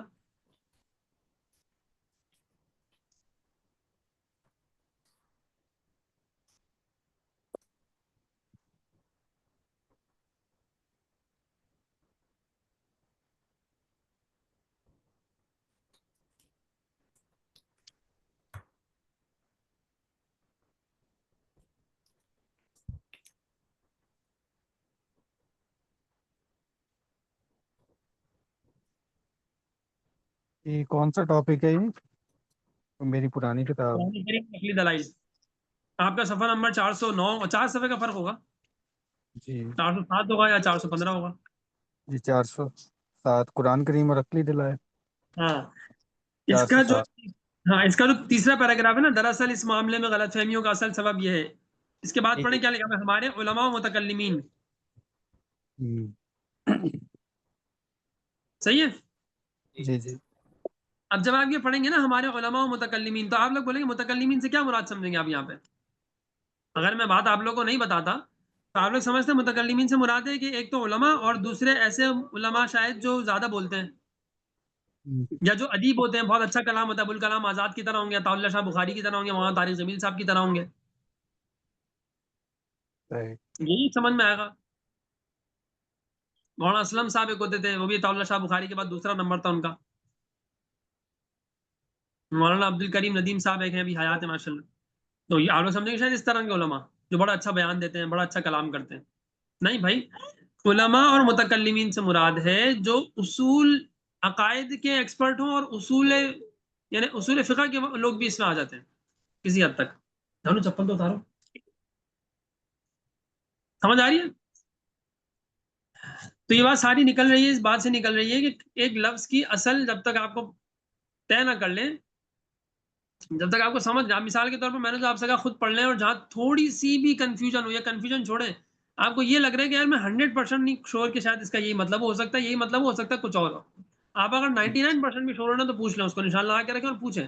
ہو سکتا ہے صحیح ہوگا، بولوں گا آپ صحیح سمجھیں، بات آگے ختم ہو جائے گی بات. اور ہو سکتا ہے خدا نہ خواستہ نہیں ہوگا تو پھر کیا ہوگا میں بتا دوں گا. غلط انڈرسٹینڈنگ سے بہتر ہے کہ صحیح انڈرسٹینڈنگ ہو. اور بعض اوقات تو غلط انڈرسٹینڈنگ نہ ہونے سے بھی خطرناک ہوتی ہے. یعنی آپ کو نہیں پتا وہ اتنا خطرناک نہیں ہے، غلط پتہ ہی زیادہ خطرناک ہے. بالکل. یہ جو فتنے کھڑے ہوتے ہیں انجینئر ٹائپ جیسے، اور یہ کیا ہے، ان کو غلط پتہ ہے. میں ان کی نیتوں پہ شک نہیں کرتا کہ غامدی صاحب کوئی خطرناک وہ نیت ان کی خراب ہے، یا انجینئر کی نیت پہ بات نہیں کرتا وہ اللہ کا حوالے، اللہ کے حوالے. لیکن ان کو پتہ ٹھیک نہیں ہے. غامدی صاحب کو تو خیر بہت کچھ پتہ بھی ہے، لیکن انجینئر بیچارے کو تو کچھ آتا ہی نہیں ہے نا. بیچارہ علم ہی اس کا بہت کم ہے، علم اور عقل دونوں کی بیچاری ضرورت بہت شدید ہے اس کو. تو علم غلط ہے، وہ زیادہ خطرناک ہے. اسی طریقے سے اب آ جائے بات پوری ہماری تھوڑی دور چلی گئی، لیکن کچھ کام کی باتیں ساری آپ لوگ کو بہت مین باتیں کچھ پتہ چل گئی الحمدللہ. یہ دیکھیں نا عمر بھائی، بیٹا جانو نہیں کرو. عمر بھائی کی برکت سے جو ہے نا وہ عمر بھائی نے کہا کہ وہ مشرک کی کچھ بات آئی تو اس سے مجھے مزید سمجھانا پڑا، تو کتنی ساری باتیں آ گئی. دیکھیں غلطی کا بھی کتنا فائدہ ہوتا ہے نا. یہ ایک بات یاد رکھیے گا، علم میں غلطی، علم کی جستجو میں غلطی کرنا علم کے حصول کی سیڑھیوں میں سے ایک سیڑھی ہے. علم کے حصول کی جستجو، کوشش، جد و جہد میں غلطیاں ہونا، غلطیاں ہم سے ہو جاتی ہیں، غلطیاں کرنا حصول علم کی سیڑھیوں میں سے ایک سیڑھی ہے. وہ ایک اور کال بھی ہے نا غالباً آئنسٹائن کا ہے، وہ ہماری کلاس میں بھی لکھا ہوا ہے کہ اس نے جس نے کبھی غلطی نہیں کی اس نے کبھی کچھ نیا سیکھا بھی نہیں. ہاں ایسا ہوتا ہے اکثر، جی لیکن یہ اکثر ہی بات ہے، قاعدہ کلیہ نہیں ہے، جی جی کیونکہ ایسے بہت سے لوگ ہیں جنہوں نے غلطیاں نہیں کی لیکن بہت کچھ سیکھا ہے. صحیح ہے. اس کی سب سے بڑی مثال انبیاء ہیں بھائی. نیچے کرو بیٹا، آپ کتابوں پہ چپل لگ رہی ہے. ہاں اچھا، تو دوسری جو چیز ہے، دوسری آیت ہے ہماری یہاں پہ، والمحصنات من الذین اوتوا الکتاب، یہ ناسخ نہیں ہے بلکہ یہ کیا ہے ہمارے نزدیک، متاخرین کے نزدیک کیا ہے، یہ منسوخ ہے، تخصیص ہے. تخصیص ہے. تخصیص. صحیح ہے. تو ان کی ڈیفینیشن ہی نسخ کی یہ ہے کہ اگر کسی آیت کے اندر تھوڑی سی تبدیلی ہو رہی ہے کسی دوسری آیت سے تو ہم اس کو ناسخ منسوخ میں ڈالیں گے، ہم سمجھیں گے نسخ ہوا ہے. یہ متقدمین کی ڈیفینیشن ہے، یعنی ان کے نزدیک وہ یہ نہیں کہہ رہے کہ ہم غلط ہیں، نہ ہم یہ کہہ رہے ہیں کہ وہ غلط ہے. یہ اصول میں مسئلہ ہے، یعنی ڈیفینیشن میں مسئلہ ہے، تعریف میں مسئلہ ہے. ان کے نزدیک نسخ کی تعریف یہی ہے کہ اگر ایک آیت سے دوسری آیت میں کچھ تبدیلی آ رہی ہے یا اس کا کچھ حصہ بھی اس کا کم ہو رہا ہے اس کے معنی کا، تو اس کا مطلب ہے وہ منسوخ ہے یا ناسخ ہے. right. بس، تو اس کا مطلب ہم یہ نہیں کہیں گے کہ وہ غلط کہہ رہے ہیں، وہ ٹھیک ہے ان کی اپنی ڈیفینیشن کے حساب سے، دونوں صحیح ہیں. البتہ ہم کنفیوژن سے بچنے کا طریقہ یہی ہے کہ ہم جو ہے متاخرین کی ڈیفینیشن کے حساب سے چلیں، اس میں کنفیوژن نہیں ہوتی. اور متقدمین کا کیونکہ بہت وہاں علوم پھیلے، اتنے علوم میں مطلب علم زیادہ تھا اس دور میں نا، زیادہ سے مطلب کوانٹٹی کے اعتبار سے نہیں ہے، مطلب جتنے لوگ وہاں تھے علماء اہل علم بھی ہوتے تھے اکثر نا، جاہل لوگ بہت کم ہوتے تھے، تو وہ ان چیزوں کو سمجھ لیتے تھے، اتنا مسئلہ نہیں ہوتا تھا. آج آپ یہ بات کریں گے نا تو بہت کنفیوژن ہو جائے گی، 100 سے اوپر آیات بن جائیں گی ناسخ اور منسوخ کی تقریباً، کم و بیش، مطلب اچھی خاصی بن جائیں گی. میں کوانٹٹی تو میں 100 سے اوپر میں اس کو آپ الفاظ میں واپس لے لیتا ہوں، مطلب مقصد کہنے کا کہ بہت زیادہ تعداد بن جائے گی. ہو سکتا ہے واقع 100 سے واقع تو اوپر ہو، بہت زیادہ اوپر ہو بلکہ، کیونکہ مجھے بھی اس وقت یاد نہیں ہے، اس لیے میں احتیاطاً، قرآن کا معاملہ ہے، بہت زیادہ احتیاط سے کام لینا چاہیے. میں تو بہت زیادہ احتیاط سے کام لیتا ہوں. ہمیں احتیاط، اللہ تعالیٰ مجھے غلط بات سے ہی بچائے، آمین. جانو کیا کرو، کیا کر رہے ہو، نیچے رکھو پاؤں. تو متاخرین کا ہم معاملہ یہ ہے کہ وہ یہ کہہ رہے ہیں کہ بھائی جب تک آیت کا حکم مکمل طور پہ ختم نہیں ہو جائے، ختم سے مطلب اس کا وقت ختم نہ ہو جائے، متعین نہ ہو جائے، تب تک ہم اس کو ناسخ منسوخ نہیں کہیں گے. اور یہی بات میرے خیال ہے زیادہ سیف ہے اور زیادہ آسانی سے سمجھ میں آنے والی ہے. صحیح ہے. جی تو اب آپ دیکھیں، وہ صرف متاخرین جو ہے صرف اس صورت کو نسخ قرار دیتے ہیں جس میں سابقہ حکم کو یا تو بالکل ختم کر دیا گیا ہو، ہاں مطلب سابقہ حکم کو بالکل یا ختم کر دیا گیا ہو، یعنی مکمل طور پر ختم کر دیا گیا ہو. عام میں تخصیص یا مطلق میں تقیید پیدا کر ہو تو وہ نسخ نہیں کہتے. right. مذکورہ بالا مثال میں متاخرین یہ کہتے ہیں کہ اس میں نسخ نہیں ہے کیونکہ اصل حکم مشرک عورتوں سے نکاح نہیں کرو وہ ابھی بھی باقی ہے. صرف اتنا ہے کہ دوسری آیت سے یہ واضح ہو گیا کہ پہلی آیت کا مفہوم اتنا عام نہیں تھا. یعنی ہم نے پڑھا تھا اصول تفسیر کا، کہ تفسیر کا پہلا اصول یہ ہے کہ قرآن کی تفسیر قرآن سے کی جائے، تفسیر القرآنی بالقرآن، قرآن کریم کی تفسیر قرآن کریم سے کی جاتی ہے. سورہ فاتحہ میں آتا ہے صراط الذین انعمت علیہم، تو انعام یافتہ لوگ کون ہیں بھائی، اس کی تفصیل آئے گی سورہ نساء آیت نمبر 69.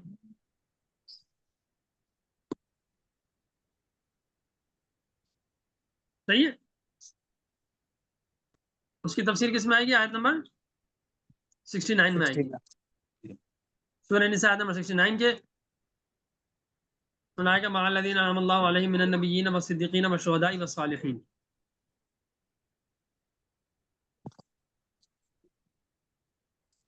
انعم اللہ کیا ہے ایگزیکٹ آیت، انعم اللہ علیہم من النبیین والصدیقین والشہداء والصالحین.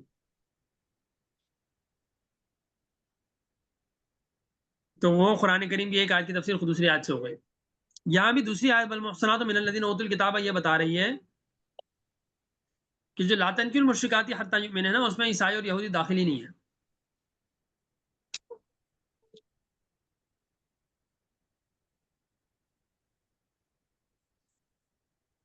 ٹھیک ہے، یعنی اس میں صرف وہ مشرک عورتیں ہیں جو اہل کتاب نہیں.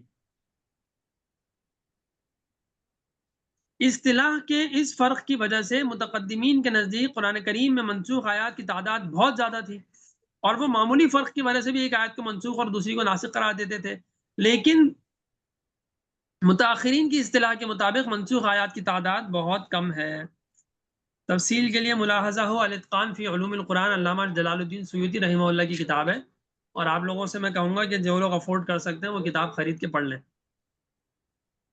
ابھی تو خیر آپ لوگ کے لیے تھوڑی سی مشکل ہوگی، عربی میں اردو میں ترجمہ بھی ہے اس کا، لیکن میں تو یہ بولوں گا کہ عربی میں پڑھیں، اور اگر جلدی ہے پڑھنے کی، ایک ہوتا ہے نا شوق بہت زیادہ ہے جلدی پڑھنی ہے، تو ٹھیک ہے خرید لیں، اردو خرید کے پڑھ لیں۔ الاتقان فی علوم القرآن، شیخ جلال الدین سیوطی رحمہ اللہ کی، جن کا انتقال ہوا ہے 911 ہجری میں۔ یہ چند بڑے بڑے علماء کے نا یہ انتقال وغیرہ بھی نا لکھ لیں، یاد کر لیں، بہت فائدہ ہوگا اس سے۔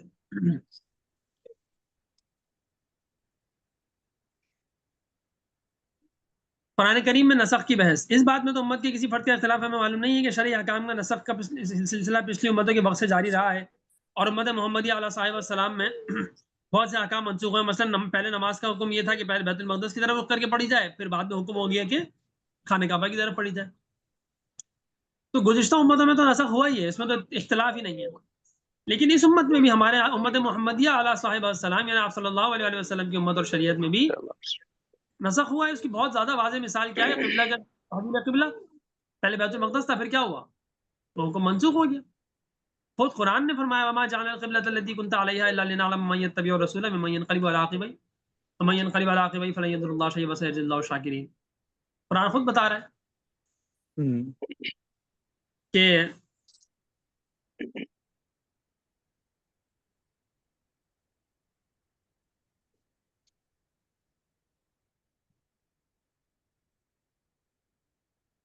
قبلہ جو ہے تمہارا بیت المقدس کی طرف تھا پہلے، تو اب اس کی طرف کر لو۔ ہم نے تو اس لیے کیا تھا تاکہ ہم یہ دیکھ لیں کہ کون بات مانتا ہے رسول کی، کون اتباع کرتا ہے، کون نہیں کرتا۔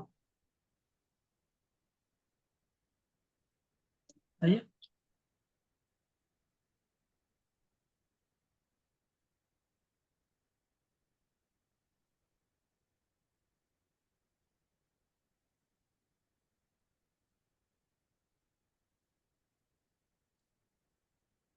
ہاں فولو وجوہکم شطر المسجد الحرام، کہ اپنے جو تم اپنے چہرے ہیں مسجد حرام کی طرف پھیر لو اس کا رخ۔ اب پہلے کیا تھا؟ کچھ اور تھا، پھر کیا ہو گیا؟ یہ ہو گیا۔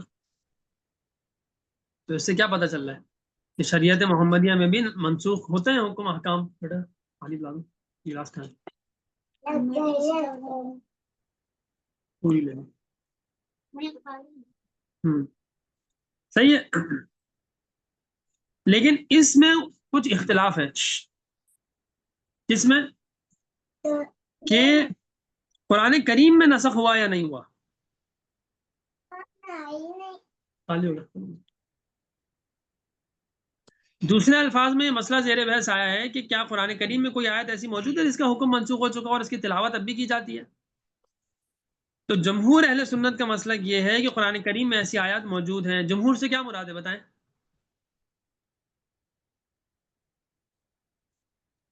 میجورٹی۔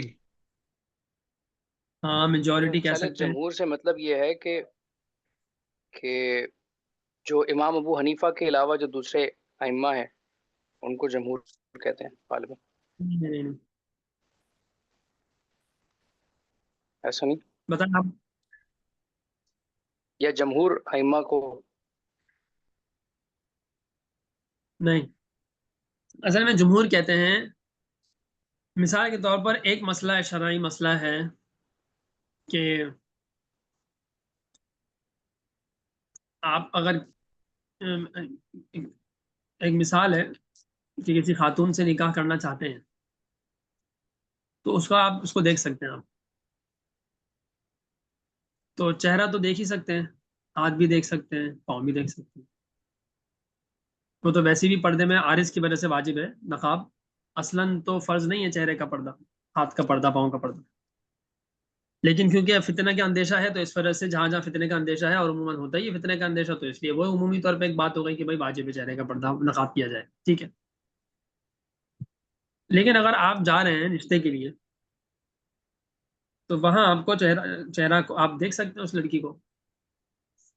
بعض علماء نے اجازت دی ہے کہ آپ بال بھی دیکھ سکتے ہیں. ٹھیک ہے. بعض علماء نے مزید اجازت دی ہے کہ آپ جو ہے نا وہ جو یہ ایسا ہوتا ہے نا گردن کا، یہ گردن کا یہ ایسا، یہ گلا، یہ یہاں تک بس، یہ نہیں یہ نہیں، یہاں تک کا، یہ جو گلا ہے نا یہ جگہ بس، یہ اس سے نیچے نہیں، بس آپ یہ ایسا یہ گردن، گلا، یہ گدی ہلکا سا، یہ کندھا ہلکا پھلکا، یہ جو جگہ ہوتی ہے ہلکی سی، یہ بس اس سے زیادہ نہیں. اس کی بھی اجازت دی ہے بعض علماء نے. بعض علماء نے اس کی بھی اجازت دی ہے یہاں تک، اس کی کونی سے نیچے تک. تو ہم یہ کہیں گے اچھا، لیکن ایک اور بات بتاؤں میں آپ کو، ایک اور ہیں جو بہت بڑے امام ہیں لیکن ان کے بہت سے مسائل سے ہمیں اختلاف ہے اور ہم ان مسائل کو درست نہیں سمجھتے. ان میں سے ایک مسئلہ یہ ہے کہ وہ ان کا یہ موقف ہے کہ جس سے آپ نکاح کرنا چاہتے ہیں اس کو برہنہ دیکھنا بھی جائز ہے. اس کے پیچھے ان کے دلائل ہیں، وہ کوئی مطلب خدا نہ خواستہ اللہ معاف کرے آپ یہ نہ سمجھیں کہ وہ کوئی شہوت والے مولوی صاحب تھے، یہ شہوت والے امام تھے. نہیں بھائی، کچھ دلائل کی بنیاد، کچھ لاجکس، کچھ چیزوں کی بنیاد پر ان کا موقف ہے. تو اب کیا مطلب ہے کہ ہم کیا بولیں گے کہ مطلب ہم ان کی فتوے کو لیں اپنی مرضی سے اور پھر شروع ہو جائیں، پھر مطلب رشتے دیکھتے رہے اور پھر بات ختم. پھر تو پھر یہ شادی نہیں چھوڑ ہو کے سکتا. رشتے دیکھنا شروع کر دیں گے سر. تو یہ مطلب کہنے کا ہے کہ وہ امام ابن حزم نام ہے، آپ لوگوں نے شاید کبھی کسی بیان یا کسی لیکچر شیکچر میں سنا ہوگا. یہ سنا ہوا. اب آپ اندازہ لگائیں نا کتنے بڑے امام ہیں، جی لیکن ان کا یہ موقف ہے جو درست نہیں ہے. اس طرح ان کے اور بہت سارے موقف ہیں جو درست نہیں ہیں ہمارے نزدیک. حقیقت تو قیامت کے دن کھلے گی نا. لیکن یہ تو خیر بہت ہی واضح ہے، جو ہمیں 99.99% بلکہ تقریباً 100% شو ہے کہ یہ مسئلہ تو ٹھیک نہیں ہے، جی. یہ تو بات ہی غلط ہے. تو ہم یہ کہیں گے کہ جمہور کے نزدیک جائز نہیں ہے. ٹھیک ہے، جمہور کے نزدیک چہرہ، ہاتھ اور پاؤں جائز ہے. اچھا، ایک اور بات بھی ہے، وہ جو بات ہے نا بال دیکھ سکتے ہیں اور گردن یہ سا دیکھ سکتے ہیں، اس میں پھر ایک اور قول ہے، ایک اور بات ہے. وہ موقف یہ ہے کہ اگر جیسے بعض ہوتے ہیں، مثال کے طور پر برہان بھائی ہیں، ٹھیک ہے، جی. برہان بھائی کو، بلکہ فاضل اللہ آپ کی شادی ہو گئی؟ جی حضرت ہو گئی شادی، الحمدللہ 2 بچے. سارے ماشاء اللہ شادی شدہ بیٹھے ہیں. چلے، تو اب دوسری کرنے جا رہے ہیں. چلو برہان بھائی مثال دے رہا ہوں. جی. اب برہان بھائی کا ایک مزاج ہے کہ ان کو بال سے زیادہ مسئلہ ہے، یعنی کہ ان کو بال کے معاملے میں بہت سینسیٹیو ہے کہ اگر بال نہیں ہے نا اچھے بیگم کے، یا چھوٹے ہیں یا اچھے نہیں ہیں، برہان بھائی کی مرضی کے خلاف ہے بہت، بلکہ تو علماء نے برہان بھائی کے لیے پھر اجازت دے دیں گے کہ یار آپ بال دیکھ لو، مسئلہ نہ ہو بھائی. اسی طریقے سے فاضل اللہ بھائی ہیں، ان کو بال سے زیادہ مسئلہ نہیں ہے، ان کو گلے کا مسئلہ ہے، جو ان کو کڑائی کا مسئلہ. تو ان کو کہہ دیں گے بھائی تم بال بھی دیکھ سکتے ہو، تم بھی نہیں دیکھو، تم یہ دیکھ لو، تمہیں زیادہ ایشوز کا ہے نا تم یہ دیکھ لو. کسی کو آواز کا بہت مسئلہ ہوتا ہے، کسی کو دانت کا مسئلہ ہوتا ہے. اچھا دانت کا چہرہ تو وہ تو چہرے میں بھی آ جائے گا، لیکن ایک میں مثال سمجھانے کے لیے دے رہا ہوں کہ بعض علماء نے یہ کہا ہے کہ اگر کسی کو اسپیسیفکلی بہت زیادہ کسی ایک اسپیسیفک چیز میں بہت زیادہ مسئلہ ہو کہ صرف اس ایک بیس کے اوپر وہ compromise نہیں کر سکتا، اس ایک بیس پہ وہ طلاق بھی دے سکتا ہے، تو اس کے لیے پھر اجازت علماء دیتے کہ بھائی تم جو ہے نا وہ یہ کر لو، تم دیکھ لو بھائی. لیکن ہم کیا کہیں گے، جمہور کا موقف یہ ہے کہ صرف چہرہ، ہاتھ اور پاؤں کھولنے کی اجازت ہے. یہ پھر اس کا مدرسے میں مطلب یہ یہ ہوا پڑھاتے ہیں استاد یا کسی یونیورسٹی میں، تو وہاں پر اسٹوڈنٹ کو دیکھنا جائز ہوگا ان کے لیے؟ بھائی اسٹوڈنٹس کو دیکھنا جائز ہوگا سے مطلب یہ ہے کہ اگر وہ پردے میں ہے خواتین، کم از کم نقاب نہیں ہے تو چلو ٹھیک ہے، لیکن کم از کم وہ اسکارف لی ہوئی ہیں. عموماً یعنی یونیورسٹیز میں تو اسکارف نہیں دی ہوتی اکثر. ہاں ان تو کا بس ٹھیک ہے کہ اگر نیت وداؤٹ اینی نیت دیکھ رہے ہیں، پڑھا رہے ہیں، وہ کوئی نیت سے نہیں دیکھ رہے تو گناہ نہیں ملے گا. لیکن اگر شہوت آ رہی ہے، لذت لے رہے ہیں، تو پھر گناہ ملے گا. ٹھیک ہے. بلکہ وہ تو چہرہ بھی دیکھیں گے لذت لینے کے لیے تو گناہ ملے گا. اگر یہ نیت کر لیں کہ بھائی جو اچھی لگے گی اس سے نکاح کر لیں گے تو دیکھ لیں. اگر آپ پڑھانے جا رہے ہیں نا تو یہ ایسی نیتیں نہ کریں. یہ جو ہے نا کانفلکٹ آف وہ ہمارا ایک دوست ہے، ہوں اس کی شادی ہو نہیں رہی اصل میں. تو وہ چاہ رہا ہے کہ میں کسی وومنس کی یونیورسٹی میں کلاس میں پڑھا لوں اور وہاں کوئی پسند کر لوں. ہاں نہیں، وہ پڑھا بھی رہے ہیں پھر بھی نہیں ہو رہی اس بیچارے کی. اصل میں وہ بہت سو کو پسند کر رہے ہوں گے شاید، ان کو کوئی پسند نہیں کر رہا ہوگا. پتہ نہیں، حالانکہ ہیں اچھے وہ ماشاءاللہ. بس کیا کہہ سکتے ہیں، نصیب کی بات بھی ہوتی ہے اور اپنا کچھ جی مسئلے مسائل بھی ہوتے ہیں. عام طور پہ نصیب سے زیادہ جو ہے نا ہماری غلطیاں ہوتی ہیں، مس مینجمنٹ ہوتی ہے. سلیمان احمد صاحب کیا ایک ہے پورا کانسیپٹ اس پہ کہ کس طرح شادیاں کرنے کے لیے ایک فریم ورک ہے پورا نا، وہ ویڈیو بھیج دیں ان کو، اس پہ عمل کر لیں، شادی انشاءاللہ ہو جائے گی. 90% میں شروع ہو جائے گی. ہاں. 90 کیا، شاید اگر میں 90 بول دوں تو غلط نہیں جو ہوگا. جو چار کوالٹیز کا کہا گیا ہے، وہ چار ہوں کوالٹیز رکھیں، اور ان میں سب سے اوپر جو ہے وہ اخلاق، مطلب وہ ہے نا کہ دینداری. حسن ہو، مالدار ہو، دیندار ہو، اور سب سے بڑے میں دیندار ہے. تو وہ چار کوالٹیز میں سرچ کرنے ہو جائے گا. دوسرا پھر بات ہے نیت کی بھی، ورنہ انما الاعمال بالنیات. اور ایک اسی جو آپ بتا رہے ہیں نا دیکھنے والا، یہ والا قصہ، اس میں 2-3 اس طرح کے آپ دیکھیے گا. کچھ لوگوں نے کلپ بھی بنایا، کچھ 2-3 ایسے یہ یہاں کے اہل عرب کے، مینس ترکی، یہ لبنان اور اس طرح کی یہاں بہت ہوتے ہیں. یہاں پہ اگر خاتون کو لڑکا پسند نہیں آتا تو وہ سامنے نہیں آتا. آپ نے کہا نا جو دیکھنے والی بات جائز ہے، تو لڑکی کو اگر لڑکا پسند نہیں آتا تو وہ سامنے نہیں آتی دیکھنے. اس کا مطلب ہے رشتہ نہیں ہو سکتا. ان کو زیادہ موقع صحیح دینے سے طریقہ پہلے یہی ہے، لڑکی کو بولتے ہیں کہ اگر پسند نہیں زیادہ آ صحیح رہا طریقہ. تو ورنہ اس طریقے پہ دیکھیں نا. میں آپ کی بات اس لیے کہہ رہا ہوں کیونکہ ہمارے یہاں پہ پاکستان، انڈیا میں، اس کے سب کانٹیننٹ میں لوگ اس کو کھیل بنا لیتے ہیں. ٹھیک ہے بھائی، دیکھنا جائز ہے، گھر گھر جا رہے ہیں جی، چائے پانی سموسے. وہ یہ مولوی ہمارے، مطلب دیکھیں آپ ماشاءاللہ پڑھے لکھے ہیں، بتا رہے ہیں. ہمارے ہاں جو ہوتا ہے نا، جو گھر کا سب سے بیچارہ نکما بچہ ہوتا ہے اس کو مدرسے میں ڈال دیتے ہیں. سب گھر کے سب سے ذہین بچوں کو مدرسے میں ڈالنا چاہیے تاکہ اس کو دینی دنیاوی دونوں طور پہ ہو اور وہ صحیح طرح سے گائیڈ کر سکے. یہ ساری چیزیں جب ہیں جب آپ کی نیت ہو کہ یار ہم نے یہاں کرنا ہے، گھر والوں نے دیکھ لیا ہو اور لڑکا بازید ہو کہ جو مجھے ایک دفعہ دکھا دیں. اب تو خیر تصویر ہے، پہلے تو تصویر نہیں تھی. یہ سارے جس طرح کی وہ ہم اگر بہت پیچھے چلے جائیں تو اس وقت تو پکچر کا کانسیپٹ نہیں تھا نا، تصویر کا کانسیپٹ نہیں تھا. تصویر کے بعد بھی اگر آپ ایک مرتبہ دیکھنا چاہتے ہیں تو اس میں یہ کہ 99% آپ کا کام کمپلیٹ ہے، گھر والے ساری چیزیں ہیں، تو پھر آپ کے لیے ہے کہ آپ جا کے دیکھ لیں. ایسے ہی ہوتا ہے لوگ سلمان آدھی بھائی یہاں پہ بھی. بات سن کے نا، آدھی بات سن کے لوگ کیا کرتے ہیں، بھاگ جاتے ہیں. اب میں آپ کو ایک واقعہ بتا رہا ہوں، ایک زکوٰۃ کا. ایک صاحب کیا کرتے تھے، 10 مہینے ہوتے تھے، سارا پیسہ بیگم کو دیا کرتے تھے. میرے پاس تو سال ہی نہیں گزرا، زکوٰۃ کی ہوگی. پھر 10 مہینے بعد بیگم سے ہدیہ لے لیتے تھے واپس. اب ان کو ایک مسئلہ پتا تھا نا، وہ مسئلے پہ گھماتے تھے. اب اللہ تو بہتر جانتا ہے نا.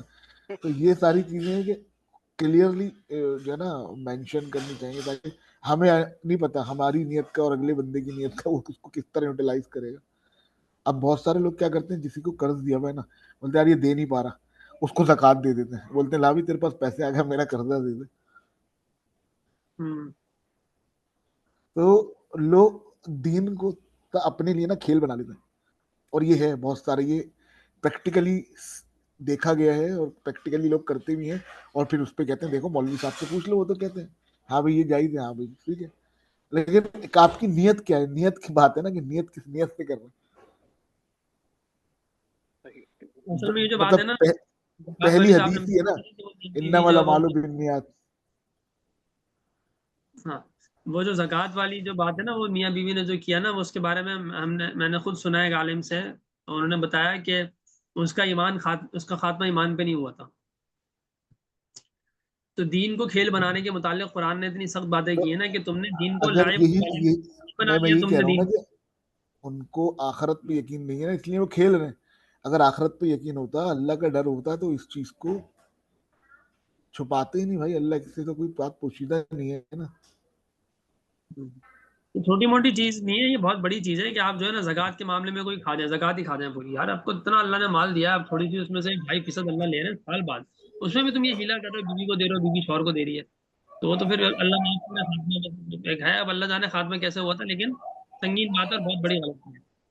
البتہ یہ جو چہرہ دیکھنے والی بات ہے نا کہ اس میں لوگ جا کے اس کو مذاق بنائیں گے، ایسا کچھ کوئی نہیں ہوتا ہے. اتنی آرام سے آپ کی بیٹی یا میری بیٹی، ہم لوگ آپ سب ہم بچوں والے ہیں، اور جو بھی اچھے سمجھدار دیندار لوگ ہیں وہ کبھی بھی پہلی ملاقات میں اپنی بیٹی کو نہیں بٹھائیں گے. یا تو وہ پردے کی اہمیت ہی نہیں سمجھ رہے، تو پھر وہ جب لڑکی خود سامنے آ رہی ہے تو پھر کیا مسئلہ ہے. جیسے مثال کے طور پہ اب آپ ٹی وی ہے یا موبائل ہے، آپ کسی کے آپ کہیں گئے ہیں، وہ لڑکی آپ کہیں جا رہے ہیں، آپ کسی مال جا رہے ہیں، کوئی لڑکی خود آپ کے پاس آ رہی ہے، خود آپ سے کچھ بات کر، وہ خود پردہ نہیں کر رہی، کھلے بال ہیں اس کے. اب آپ مال سے ہم لوگ جاتے ہیں، کوئی نہ کچھ ہوتی ہے بات، تو بعض اوقات لڑکیاں بھی ہوتی تو وہ خود بات کرتی ہیں، تو اس کے اوپر ہے نا کہ وہ بال چھپائے، وہ بال نہیں چھپا رہی، وہ اپنے گلا نہیں چھپا رہی. جو فائدہ اٹھانے کی تو بات تب ہوگی جب وہ چھپانا چاہ رہی ہے اور ہم کوئی ہیلا نکال کے اس کو دیکھنا چاہ رہے ہیں، تب ہوگا فائدہ اٹھانا. یا فائدہ اٹھانا تھوڑی ہے، یا تو وہ خود جو ہے نا وہ اپنا جسم وہ نمایاں کر رہی ہے. تو اسی لیے جو لوگ پردہ کرتے ہیں وہ کبھی بھی پہلی ملاقات میں اپنی بیٹی کو نہیں بٹھاتے، بہن کو نہیں بٹھاتے. جب تک 100% سب کچھ ڈن نہیں ہو جاتا تب تک وہ تصویر بھی نہیں بھیجتے. بٹھانا تو بہت دور کی بات ہے.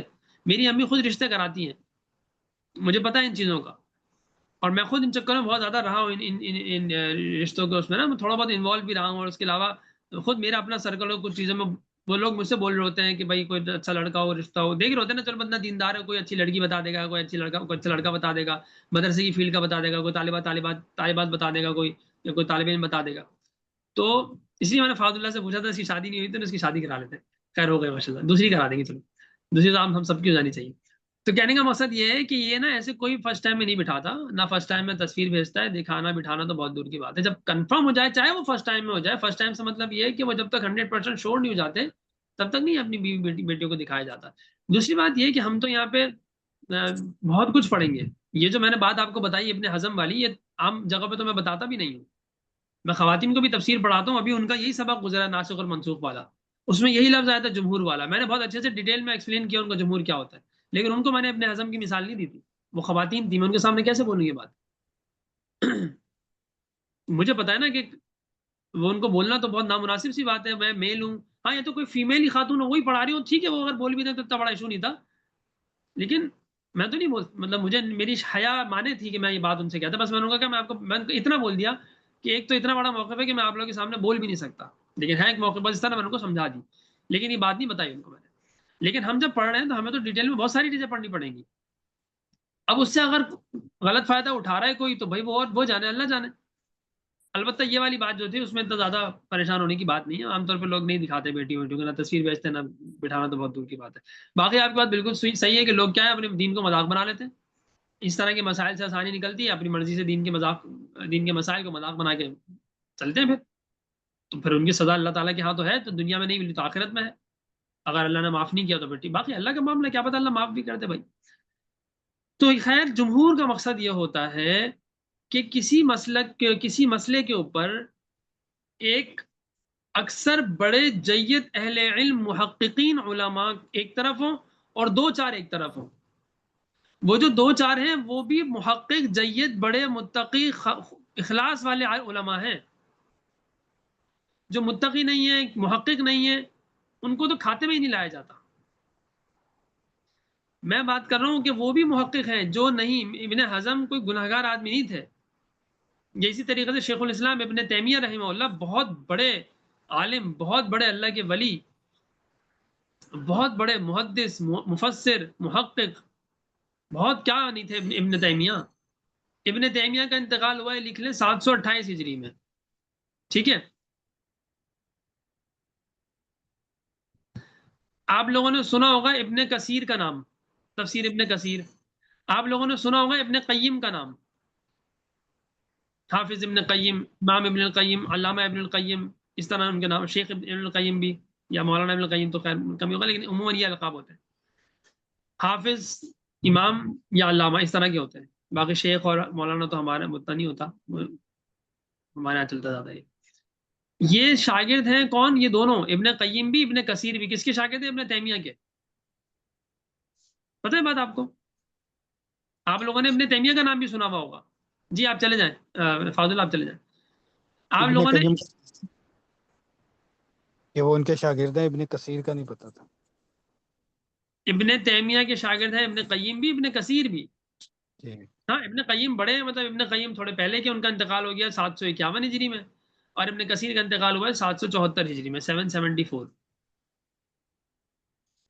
اسی طرح ایک اور بہت بڑے امام ہیں، شاید آپ لوگوں نے ان کا نام سنا ہوگا، ابن رجب حنبلی. ابن رجب کہتا ہے کتابوں میں کہیں نہ کہیں، ابن رجب نے فرمایا، تو وہ بھی ابن تیمیہ کے شاگرد ہیں. صحیح. یہ میں کیوں بتا رہا ہوں آپ کو؟ یہ میں اس لیے بتا رہا ہوں کہ آپ سوچیں شاگرد کس لیول کے ہیں. ابن کثیر، ابن قیم، ابن رجب چھوٹے لوگ ہیں، یہ بہت بڑے لوگ ہیں. اور ان کے شاگردوں کے شاگرد میں حافظ سخاوی ہیں، ابن حجر بھی آتے ہیں. اس طرح مطلب یہ سب لوگ نا ان کے کہیں نہ کہیں سے کچھ نہ کچھ کسی نہ کسی حد تک شاگرد ہیں، کسی نہ کسی اینگل سے، کسی نہ کسی طریقے سے.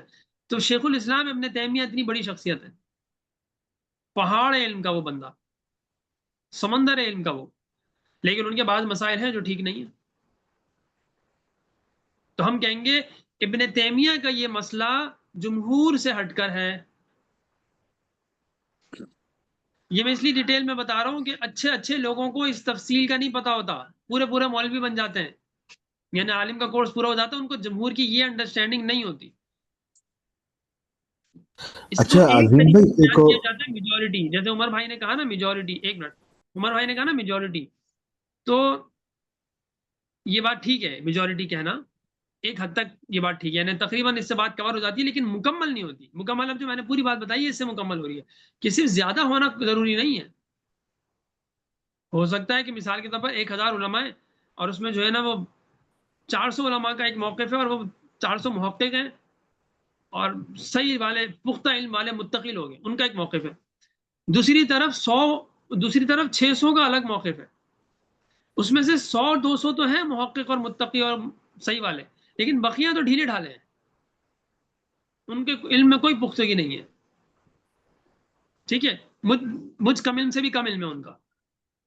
تو کوانٹیٹی کے اعتبار سے تو وہ زیادہ ہیں، لیکن ہم کیا کہیں گے ان کو؟ پھر جمہور نہیں کہہ دیں گے کہ وہ 600 ہیں یا 400 ہیں، نہیں، ہم جمہور انہیں کو کہیں گے.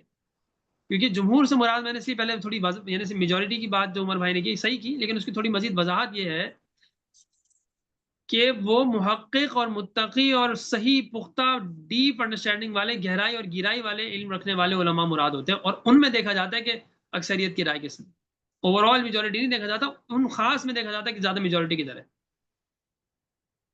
ابن حزم کا علم کوئی چھوٹا علم ہے، بچے سارے آج کے چوزے بھی نہیں ہیں ان کے سامنے ابن حزم کے علم کے سامنے، لیکن ابن حزم کے مسائل بہت الگ الگ ہیں، ہم بولیں گے جمہور سے ہٹ کر ہے. ٹھیک ہے، تو یہ جمہور اور جو ہے نا وہ جمہور سے جو ہٹ کے لوگ ہوتے ہیں ان کے بارے میں میں نے آپ لوگ کو بتا دیا. باقی شیخ الاسلام ابن تیمیہ کے چند ایک مسائل ہیں، 2-4 مسائل ہیں جو تھوڑے سے الگ ہیں، ابن حزم کے تھوڑے زیادہ ہیں. تو ابن تیمیہ کے سب چند ایک مسائل ہیں، بس 1-2 نہیں ہوں گے، چلو زیادہ ہوں گے، کیونکہ لاکھوں مسائل میں سے 1% کیا لیں، 1% کیا ہوتا ہے، 1% 2% تو نیگلیجیبل ہوتا ہے. یہ تو علم کی زکات ہی 2.5% نکال لو یار، تو وہ تو ویسی غلطیاں معاف ہے نا، اس میں کیا ہے. لیکن اس لوگوں نے کیا کیا، ان کی ان غلطیوں کی وجہ سے، بیٹا دروازہ بند کر دو، یہ ان غلطیوں کی وجہ سے بعض لوگوں نے ان کے علوم سے استفادہ کرنا چھوڑ دیا، خود محروم ہو جائیں گے اور کیا. اور یہ بھی کہتے جی ابن تیمیہ تو جو ہے نا کیا تھے، غیر مقلد تھے. خدا کو مانو یار بھائی، وہ اصول میں مقلد تھے، فروع میں مجتہد تھے. تو مجتہد کے لیے تو تقلید ہوتی ہی نہیں ہے، ہم جیسے نکموں اور کم علموں کے لیے تقلید ہوتی ہے. بھائی جو مجتہد ہوتا ہے خود، اس کے لیے تھوڑی. امام ابو حنیفہ کس کے مقلد ہے؟ امام مالک کس کے مقلد تھے؟ امام شافعی کس کے مقلد تھے؟ امام احمد کس کے مقلد تھے؟ امام لیث بن سعد کس کے مقلد تھے؟ وہ ابن تیمیہ کے بارے میں یہ بھی سنتے ہیں نا کہ ان کے پاس علم 10 من تھا لیکن عقل نہیں تھی 1 من. مخالفین کہتے ہیں کہ علم بس یہ 10 من کہنے تھا، والوں کو کہنے دیں. ہاں، ابن تیمیہ کی عقل، آپ دماغ گھوم جائے گا. ایک سامنے تو کتاب بھی لکھی ہے میرے پاس، مجھے مل نہیں رہی وہ کتاب، ملے تو میں لے لوں. ابن تیمیہ اور عقلیات ایسی کچھ کتاب کا نام ہے، یا امام ابن تیمیہ کی عقل ایسی کچھ تھا، مجھے پتہ نہیں، اب نام بھی بھول گیا، بہت ٹائم پہلے میں نے دیکھا تھا اس کا نیٹ پہ، اس کا ٹائٹل پیج دیکھا تھا. تو خیر وہ کتاب کو بھی چھوڑیں، اصل بات یہی ہے کہ کوئی ایسا نہیں ہے. ابن تیمیہ کی عقل ایسی ہے نا کہ آپ دماغ گھوم جائے گا آپ کا. ایسے ہی. اور یہ بات کہ علم 10 من تھا اور عقل 1 من تھی، بھائی ہم یہ کوانٹیفائی، ہم یہ نہیں، اس کو گن نہیں سکتے ہم اس کو، یہ میجریبل چیزیں نہیں ہیں. یہ باتیں کہنا بڑی بات ہے، خواہ بخارا دیتے بڑے بڑے علماء پہ کچھ طرح کی باتیں کہتے نا، وہ بھی اتنے بڑے، یا تو آپ کے پاس بھی کچھ علم ہو تو ٹھیک ہے، کسی ہاں کوئی بہت پائی ہے، بیٹا یہ دروازہ بند کر دو، کوئی بہت پائی کے عالم نے بات کہی ہو تو ٹھیک ہے، وہ اگر ان کو حق پہنچتا ہے تو وہ انہوں نے کہا، علامہ مشرق کشمیری رحمۃ اللہ علیہ کہتے تو میں کچھ نہیں بولوں گا ان کو، وہ بہت بڑے عالم تھے. یہ بات ہے. اچھا جی سلام میں آپ کچھ کہہ رہے تھے. نہیں میں کہہ رہا تھا عظیم بھائی کہ بعض اوقات ایسا ہوتا ہے کہ اس دور کے لحاظ سے کوئی ایک ایسا مسئلہ آ جاتا ہے جس میں وہ کوئی فیزیبلٹی دیکھ کے بات کر دیتے ہیں، لیکن کیا ہوتا ہے کہ لوگ اس بات کو پھیلا دے، مطلب وہ کچھ ہو سکتا ہے وہ کسی ایک چیز کے لیے مخصوص ہو. مثال کے طور پہ میں آپ کو بتاؤں کہ بہت سارے لوگ جو ہے وہ کھڑے ہو کے جو ہے نا شاپ کرتے ہیں اور ایک اس کو ریفر کر دیتے ہیں ایک حدیث سے، لیکن جو عالم ہیں، جو علماء ہیں، مطلب ان کو پتا ہے کہ یار اس میں کیا مسئلہ تھا اس وقت، اور اس کو اللہ کے نبی صلی اللہ علیہ وسلم کو اس وقت کمر میں درد تھا، جو جگہ تھی وہ ناہموار تھی، مطلب بہت ساری چیزیں تھیں، جگہ کوڑا تھا، وہ بیٹھ نہیں سکتے تھے، مشکل تھا بیٹھ. وہی بہت ساری چیزیں تھی نا، لیکن کیا کہ وہ اپنے من پسند چیز ایک اٹھا لی نا. تو جو جس طرح امام ابو حنیفہ رحمۃ اللہ علیہ اور باقی امام، وہ اپنے دور کے حساب سے وہ کیا کرتے تھے کہ وہ زیادہ جو چیز زیادہ ہے نا اس پہ فوکس کیا ہوا تھا. اب کیونکہ امام مالک جو تھے وہ عرب کے تھے یہاں، تو ان کو پتا تھا یہاں کے لوگوں کے حساب سے کہ چلو یار کم سے کم یہ بھائی جو بیسک عبادت ہے وہ کر لیں. تو ایک میری ملاقات ہوئی تھی یہاں تبلیغ میں، ایک کافی لوگ، تو میں نے ان سے پوچھا تھا یہ مسئلہ کہ، تو کہنے لگے یار امام ابو حنیفہ نے نا ہر چیز میں اس چیز کا موقع اختیار کیا جس میں زیادہ کوانٹٹی ہے، کہ کم نہ کرو زیادہ کر لو. اور جو اہل عرب کے علماء تھے وہ یہاں کی حالتیں دیکھ کر کہ بھائی یہ نئے نئے مسلمان ہوئے ہیں، یہ پھر آگے پیچھے جا رہے ہیں، تو جتنا پاسبل ہو سکے چلو ان کے لیے کر لو. تو اس لیے وہ اپنے حساب سے فالو کرنے لگ جاتے ہیں کہ پتہ جو چیز جہاں سے اچھی لگتی ہے وہ اٹھا کے نا اپنی ایک وہ بنا لیتے ہیں پریکٹیکل گائیڈ کہ یار یہ ہم نے اس کو فالو کرنا ہے، یہ یہاں سے لیا، یہاں سے لیا، یہاں سے لیا، یہاں سے لیا. یہ وجہ بھی ہوتی ہے، یہ وجہ بھی ہوتی ہے. اپنی مرضی کی بات نہیں نکالتے، اصولی بات. اور آپ ابھی جو مسئلہ بیان کر رہے تھے وہ میرے خیال سے فی زمانہ آٹے میں نمک کے برابر ہے. کون سا؟ جو چہرہ دیکھنے کی بات کرتے ہیں نا، فی زمانہ وہ بہت 2% بھی نہیں ہوگا، 1% 2 چلے 3% ہوگا، 5% بھی لگا لیں تو وہ 95% تو اس کی نوبت ہی نہیں آتی. وہ 5% جو بہت زیادہ اسٹرکٹلی فالو کر رہے ہوتے ہیں دین کو، ان کے لیے یہ حجت سامنے آتی ہے. لیکن کیونکہ وہ ظاہر سی بات ہے ہم لوگ تو ایجوکیشن لے رہے ہیں، علم لے رہے ہیں، تو ہمیں پتہ ہونا چاہیے ساری چیزوں کا. اس لحاظ سے میں بات کرتا ہوں. اصل میں دینداری اس کی ضرورت ہی نہیں پڑتی. دینداری ہی 5% مشکل سے ہوگی تو پھر عمل تو بات کی بات ہے نا. عمل دینداری کی بات کر رہا ہوں کہ 5% لوگ مشکل سے ہوں گے جو دین پر صحیح سے فالو کرتے ہیں، پردہ کرتے ہیں، تو وہ کبھی بھی سامنے نہیں بٹھاتے ہیں، وہ تو بہت اینڈ پہ جا کے بات ہوتی ہے، ایسا نہیں ہوتا. تو خیر اللہ تعالیٰ آسانی کا معاملہ کریں. اچھا تو اب اس میں جو ہم یہ بات کر رہے تھے، اچھا ہمارے پاس ہم نا ٹائم ختم ہو گیا ویسے. بس یہ سمجھ لیں اس میں کہ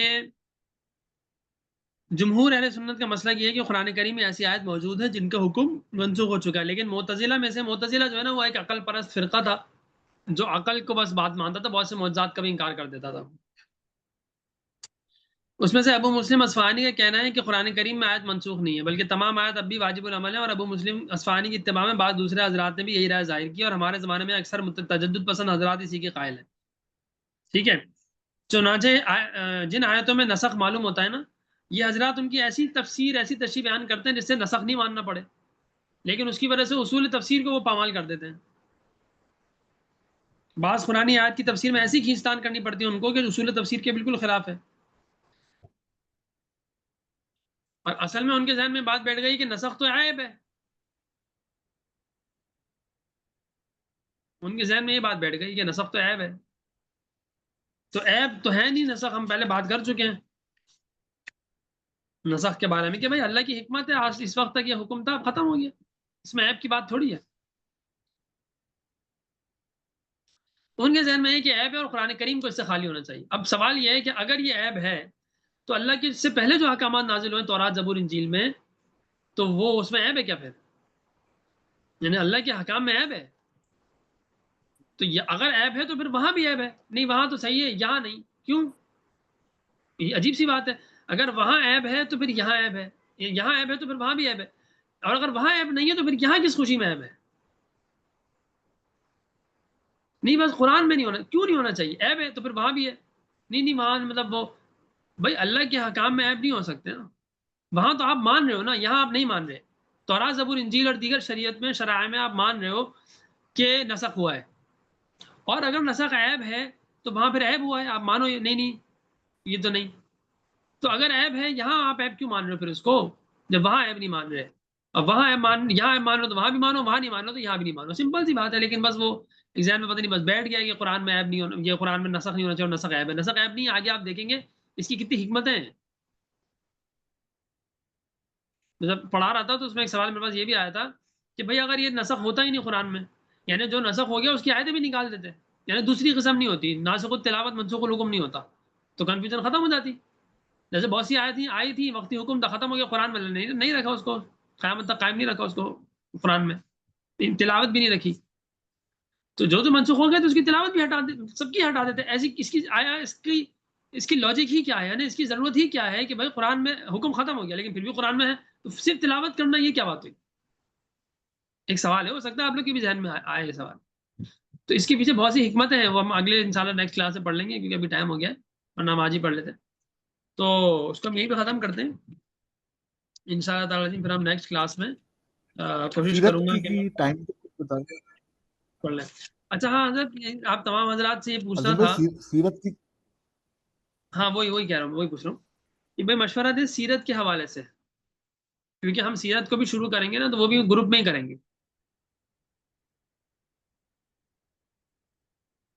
تو اس میں آپ لوگ بتائیں کہ آپ لوگ کے پاس ہے ایک مطلب کہ ہفتے میں ایک دن رکھ لیں گے، 2 دن رکھ لیں گے، ایک ہی دن رکھیں گے، میرے پاس بھی ٹائم نہیں ہے، بہت میں ٹائٹ ہو چکا ہوں، تو ٹائم نہیں مل رہا مجھے بالکل۔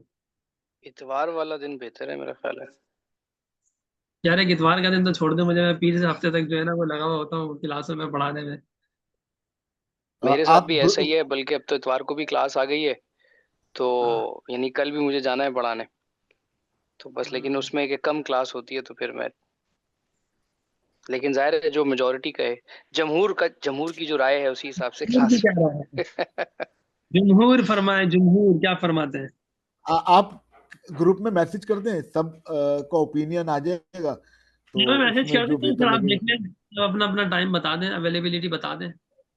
ہاں سر اس پہ نا تو وہ اس میں استاذ آپ نا وہ ووٹنگ کرتے وہ زیادہ بہتر رہے گا، پہلے پول بنا گروپ، دیتا ہوں میں اپنے ہاں وہ اویلیبل وہ زیادہ بہتر رہے گا۔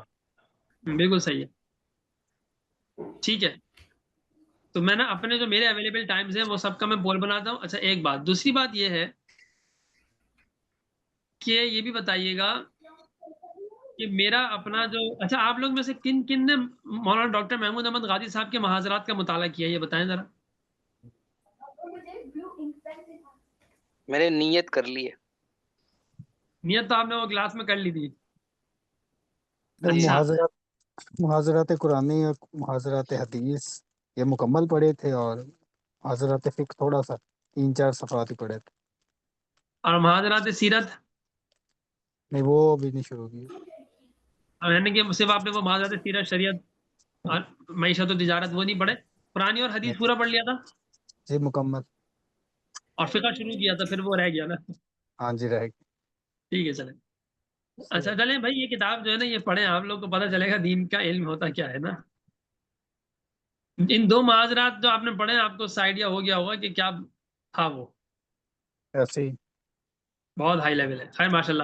اچھا جی، تو میں یہ کہہ رہا تھا سیرت کے حوالے سے جو ہے نا میرے ذہن میں یہ ہے کہ ایک ہے سیرت آپ صلی اللہ علیہ وسلم کی زندگی، پیدائش سے لے کر وفات تک، یہ ہے سیرت النبی صلی اللہ علیہ وآلہ وسلم۔ ایک ہے علوم سیرت، یعنی جس سے سیرت کی مزید انڈرسٹینڈنگ پیدا ہو، یعنی سیرت تو آپ سب کو تھوڑی تھوڑی پتہ ہی ہے نا، لیکن سیرت کے اندر مزید گہرائی اور سیرت کے اندر مزید گہرائی یعنی پھیلاؤ، اس کا اندازہ ہوگا علوم سیرت سے، اصول سیرت سے. تو میں نے یہ سوچا ہے کہ ہم ایسا کرتے ہیں کہ ہم سیرت کی ایک کلاس رکھیں گے، اس میں ہم سیرت بھی چلائیں گے اور علوم سیرت بھی چلائیں گے. صحیح رہے گا. کیونکہ آپ لوگ سیرت پڑھیں تو آپ لوگ حضرت ایکسٹرا لیول پہ پڑھیں نا. جی جی بالکل تھوڑا سا اگر صحیح آپ ہے، بتا کیونکہ دیں 2 یہ گھنٹے ہوں گے نا. کیا ہوا بولیں. میں کہہ رہا ہوں کچھ مثال دے دیں علوم سیرت اور اصول سیرت یہ کیا چیز ہے. دیکھیے جیسے ہم قرآن کی تفسیر پڑھ رہے ہیں نا، ہماری تفسیر کی کلاس ہوتی ہے نا یہ تو، لیکن ابھی تک تفسیر ہم نے نہیں جی پڑھی. جی شروع میں نے شروع کیا تھا کہ مجھے فوراً خیال آیا پہلی کلاس میں ہی کہ یار یہ تو نا یہ تو چلتا ہی رہتا ہے، تو آپ لوگ پتہ نہیں کیا کچھ مجھ سے بہت میں تو کوئی مفسر قرآن بھی نہیں ہوں، 2-3 چیزیں بس پتہ ہیں.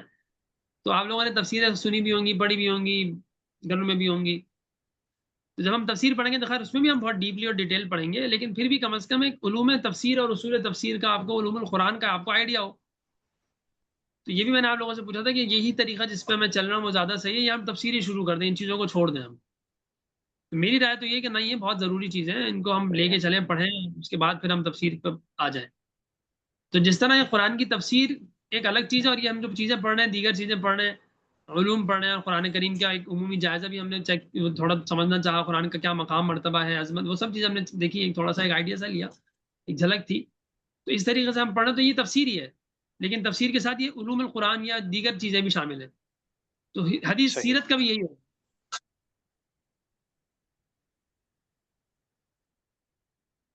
ٹھیک ہے، ٹھیک. تو مجھے بتائیں انشاءاللہ، پھر ہم دن وغیرہ بھی ڈیسائیڈ کر لیتے ہیں، اور میں چاہ رہا ہوں کہ ہم یہ اکتوبر میں شروع کر لیں.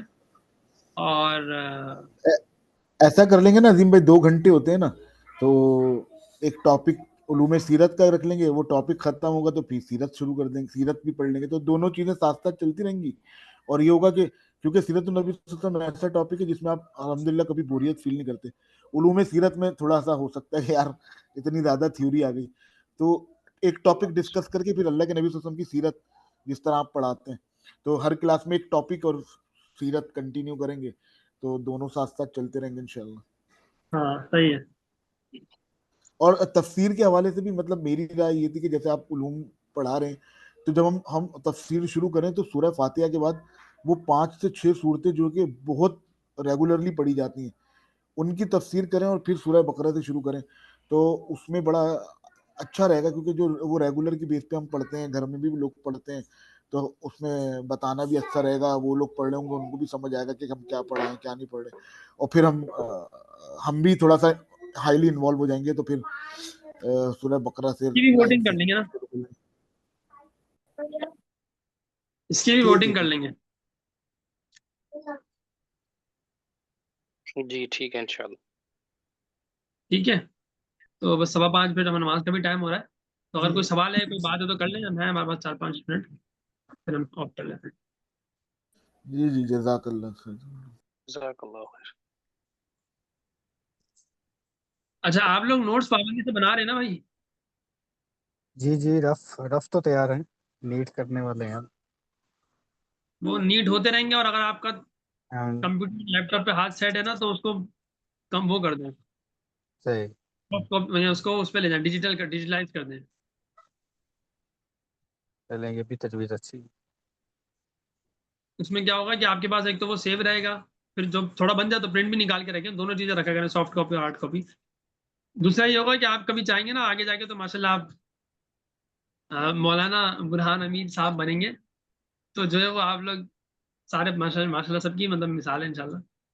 تو کیا ہوگا کہ وہ آپ کی ایک تفسیر کے حوالے سے نا ایک اچھا خاصا مواد تیار ہوگا، ایک تنظیم سمجھ لیں، تھوڑا سا کام ہی آپ کے پاس آ جائے گا، اس کو پھر صرف چھپانا ہوگا، آپ چھپا لیجیے گا. ٹھیک ہے، اور آپ لوگ یہ بھی کریے گا، کیونکہ میں خود بھی کام کر رہا ہوں اس پہ نا، تو جو بھی آپ کے نوٹس اچھے فیئر ہوتے جائیں نا، وہ مجھے شیئر کرتے جائیں. تو اس میں کیا ہے کہ میں خود ایک پورا کام کر رہا ہوں، تو لیکن میں جو کر رہا ہوں وہ تو بہت ڈیٹیلنگ ورک ہے اس میں. تو اگر میں اس طرح آپ لوگوں کو پڑھانے لگ گیا تو پتہ نہیں، پھر تو بہت ہی لمبا ہو جائے گا. تو خیر دیکھتے ہیں اللہ مالک کے کیا ہوتا ہے کیا نہیں ہوتا. بس یہ کہ اس کو اچھے سے پراپر سے لکھیں اور کر لیں تو زیادہ اچھا ہے. میرے لیے بھی دعا کریں، اللہ تعالیٰ بھائی کوئی کام لے لیں ایسی، بس وقت گزرتا جا رہا ہے، سمجھ نہیں آ رہا. دین کا، قرآن کا، حدیث کا، سیرت کا اللہ کام لینا ہے قبولیت آمین اللہ. کے ساتھ.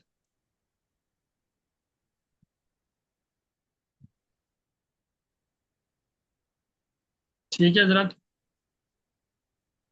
ٹھیک ہے جی. ٹھیک ہو جزاک گیا. اللہ خیر. اجازت ہے. جی اللہ السلام حافظ. علیکم ورحمۃ اللہ. وعلیکم السلام ورحمۃ اللہ وبرکاتہ. سبحانک اللہم و بحمدک، نشہد ان لا الہ الا انت، نستغفرک و نتوب الیک. السلام علیکم ورحمۃ اللہ وبرکاتہ.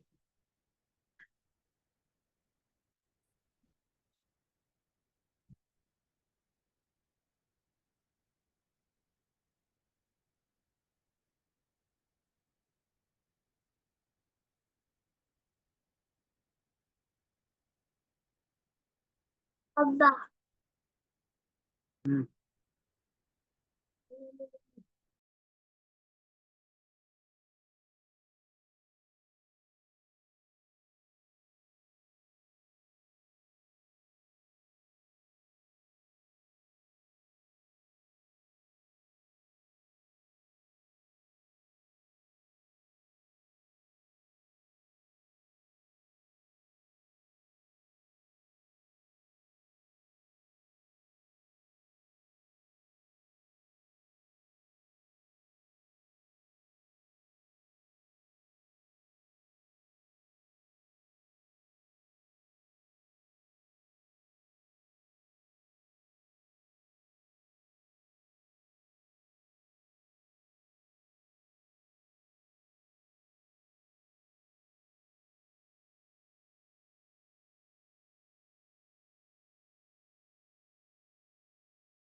پھر